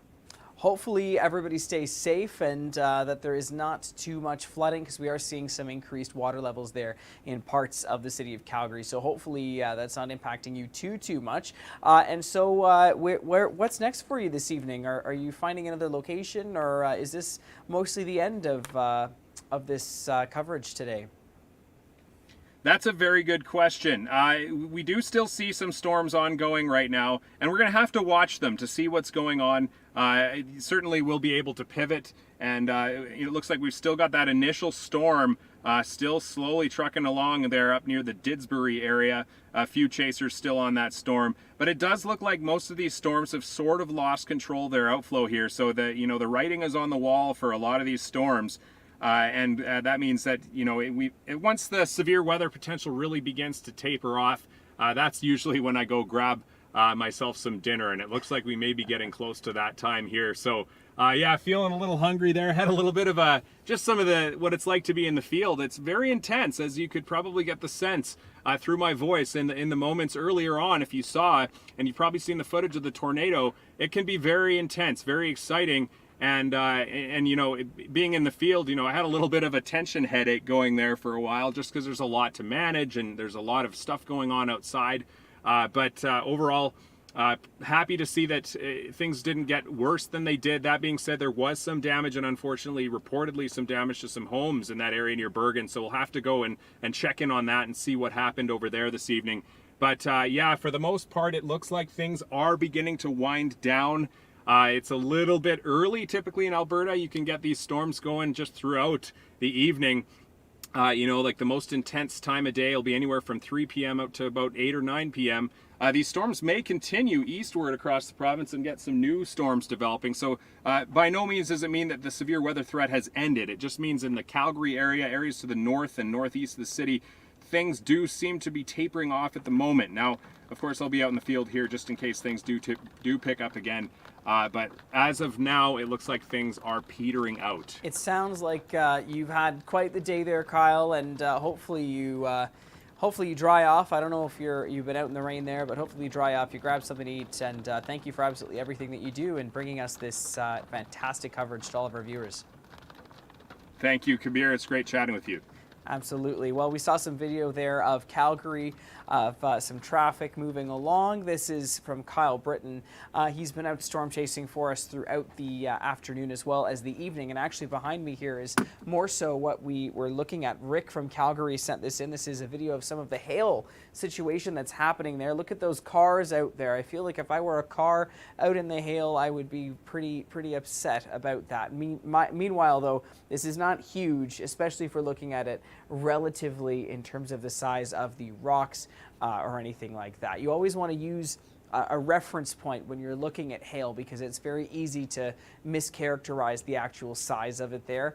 And we can see it sitting on the pavement, and hopefully it's going to melt, especially with the gorgeous temperatures that are coming up for the 7-day forecast, especially as we are looking at the Calgary Stampede. A nice 7-day forecast. Kevin, I want to focus a little bit about that now and just do a quick check-in with you as to where things are at with this storm. Where are we seeing it? Has it finally moved off of the city of Calgary, or is it still hanging on there? It's the bottom end of that line that Kyle's on. So he's at the top edge of it near Keoma, but the bottom edge is still holding on to the eastern parts of the city of Calgary. So Highway 2 going around the east side of Calgary, still seeing the bottom edge of that line. But again, Calgary is going to slowly improve minute by minute, likely over the next half hour before it eventually does get right out of the city. But I do want to hop over to Medicine Hat. These are the storms Cal was talking about over towards the Saskatchewan border. They are also actually picking up a little steam heading due north. North of Medicine Hat. They're kind of clumping up, not much organization with these storms, so much like the ones back towards Calgary. Think of it like bumper cars. When you have one bumper car on the court, or whatever they call it, it can do whatever it wants. It can rotate, it can go anywhere it wants. But the more bumper cars you put out there and they start impeding what each other wants to do, that's what happens when you get more of these storms in a relatively small area like southern Alberta. So that's why we are losing that severe likelihood through the next couple of hours. But south of Medicine Hat, we still have that one storm that is now fully crossed over from Montana, and it's down into the grasslands area, but we'll slowly watch it make its way back up towards Maple Creek. So this will be more of a Saskatchewan story, but we'll, even if we do end our full live end-to-end coverage, we will, through the next few hours, definitely still be doing some live updates on TV. So if you stop watching us at any point, you can always check back in on TV to get an update on these storms, because I'll still be here and Kabir will be here to help me out, and we'll be tracking these storms through the remainder of the evening. Absolutely, and if we take a look behind me, we've got a gorgeous view of the city of Calgary, and this seems to be the tail end of the storm. This is sent in by Susie. We see a nice rainbow to arch it off there and almost say, all right, goodbye, hello to the Calgary Stampede for the city of Calgary, going into now a few hours of a little bit of inclement weather, and eventually now moving over. And this is, of course, affecting eastern parts mostly east of the QE2 as this continues to track toward the northeast, with that little southern parts just hanging out over the city of Calgary. It's kind of like Mother Nature's apology. Exactly. Exactly. That's exactly what I was thinking. It's saying, all right, ruining your afternoon. Here's a rainbow. Yeah, here's a rainbow to give you hope into what is coming for the next 7 days. And that 7-day forecast is looking really good, Kevin. Why don't we pull that up one more time if you have it there, just because... yeah. If you need something good, something positive to look forward to, if you are in Calgary or you're heading to Calgary, Kabir, like this is one of the places to be. This week we were talking about how Northwest Territories was going to have the best forecast across the country, but I don't know if anyone's going to be able to beat the next 7 days in Calgary. This is true, and actually, interestingly, I'd like to see the 7-day forecast. I think it was a Iqaluit that was warmer than the city of Windsor, Ontario, this past week, and shocking out there. But I guess, you know, if you got that warm summer weather, go ahead and take it. But if you are in the city of Calgary right now, we're still in the severe thunderstorm watch. We haven't seen that move yet from Environment Canada, but that could be coming very soon. But otherwise, Kyle, have you ever been to the Calgary Stampede before? Or Kevin? I have been there for one day. Unfortunately, I was working when I was there. But it is a pretty crazy experience. And Kabir, you were mentioning, I think you said Iqaluit, but Inuvik has been the place to watch over the last week. And I do want to show you the 7-day for Inuvik. What a roller coaster they are about to dive off of. 32 degrees on Friday. Again, this is inside the Arctic Circle. But look at next week. It's a short-lived summer up there, but boy, this is going to be a shock to the system. That is, especially just, you know, that's almost a 10-degree drop between Friday and Saturday. And then you look at where it is even 6 days later, you're in single digits and your low temperature is 3. That's the influence that the Arctic Ocean can have when you're on the edge of a continent. The wind changes one direction and bam, you have a totally different season. Have you ever been up to the Arctic Circle before, Kevin? I have actually, and just before COVID, I believe the summer solstice of 2019, I flew to Edmonton, rented myself a car, and drove through the territories, got up to Alaska, and actually ended up in Prudhoe Bay. If anyone's watched Ice Road Truckers, wow. I got right up there and I did experience the 24 hours of daylight. So I was able to check that off the bucket list. Wow, and quite the drive from up there. When I used to work at sea, we crossed over the Arctic Circle. We had a whole ceremony with, you know, all the Vikings came out. There was a fish that everybody kissed, and we sanitized the lips of the fish between every kiss. It was quite an interesting endeavor. Did you kiss the cod? Yes, yeah, it was quite. We just hung a fishing line off the side of the vessel and just pulled it up. So trolling from a cruise ship. Absolutely. Well, I mean, the Arctic Circle is an interesting place. So it looks like our live coverage here is slowing down slightly. We are still continuing to bring you updates as they do come in for parts of Alberta. Anything on the update there, Kevin? Yeah, I'll check back in up towards Edmonton here to see how those storms are doing along the Yellowhead. So again, north of Drayton Valley, we have almost a bit of a training situation right from the southwest of Drayton Valley towards Duffield. That is where we've had almost 3 storms get in line following the leader, and we could see multiple rounds that each one could deposit 30-40 millimeters. So some areas might stay completely dry, and then some areas might get over 100 millimeters as these storms slowly move through. So training storms can be impactful enough in terms of flooding, but when you have training slow-moving storms, that's a whole different ball game. And then we'll hop over to the other side of Edmonton, the southeast side. Down outside of Camrose, we do have a few storms that do have a little bit of a punch to them, but with them following each other as well, they are going to be kind of impeding each other's development. So we are likely going to see one take over and be the dominant storm for the next couple of hours. But both of those lines of storms are going to avoid the city of Edmonton. So you did get the severe thunderstorm watch extended to you a couple of hours ago, but you might dodge a bullet there. Then speaking of not dodging a bullet, Calgary will do one more check-in on you. Over the last hour, again, you see the bottom edge of that line has not moved at all. And now there you go. So there was our last scan at 5:50 when we thought the bottom edge was just moving out of the city. But then by 6, there's another one south of the bypass. And now it is going to line up. Oh, it is going to miss downtown Calgary, but now even the eastern suburbs could be looking at a prolonged heavy rain event. So this could be some widespread flooding across much of South Calgary.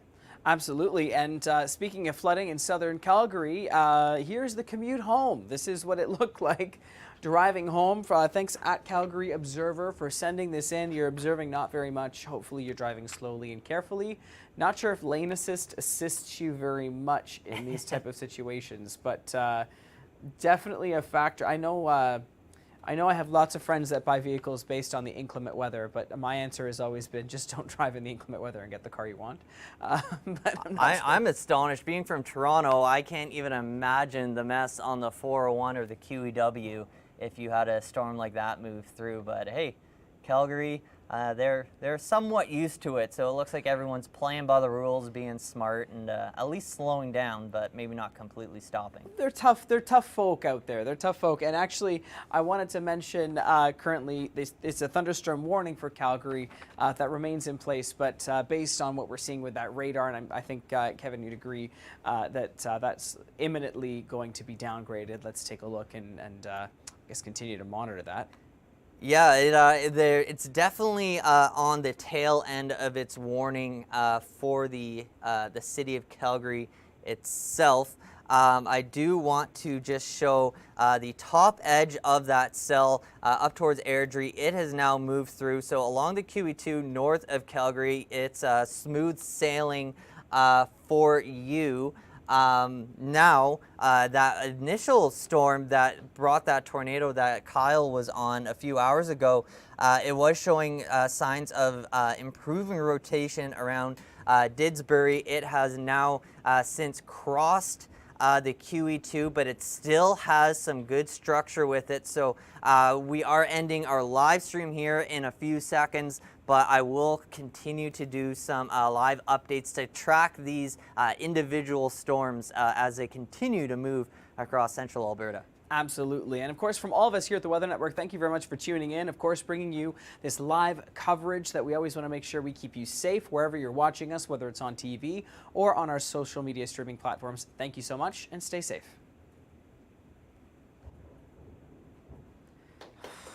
Jesus. Yay! Go team! Go team! I love how we split it straight down the middle. That was perfect.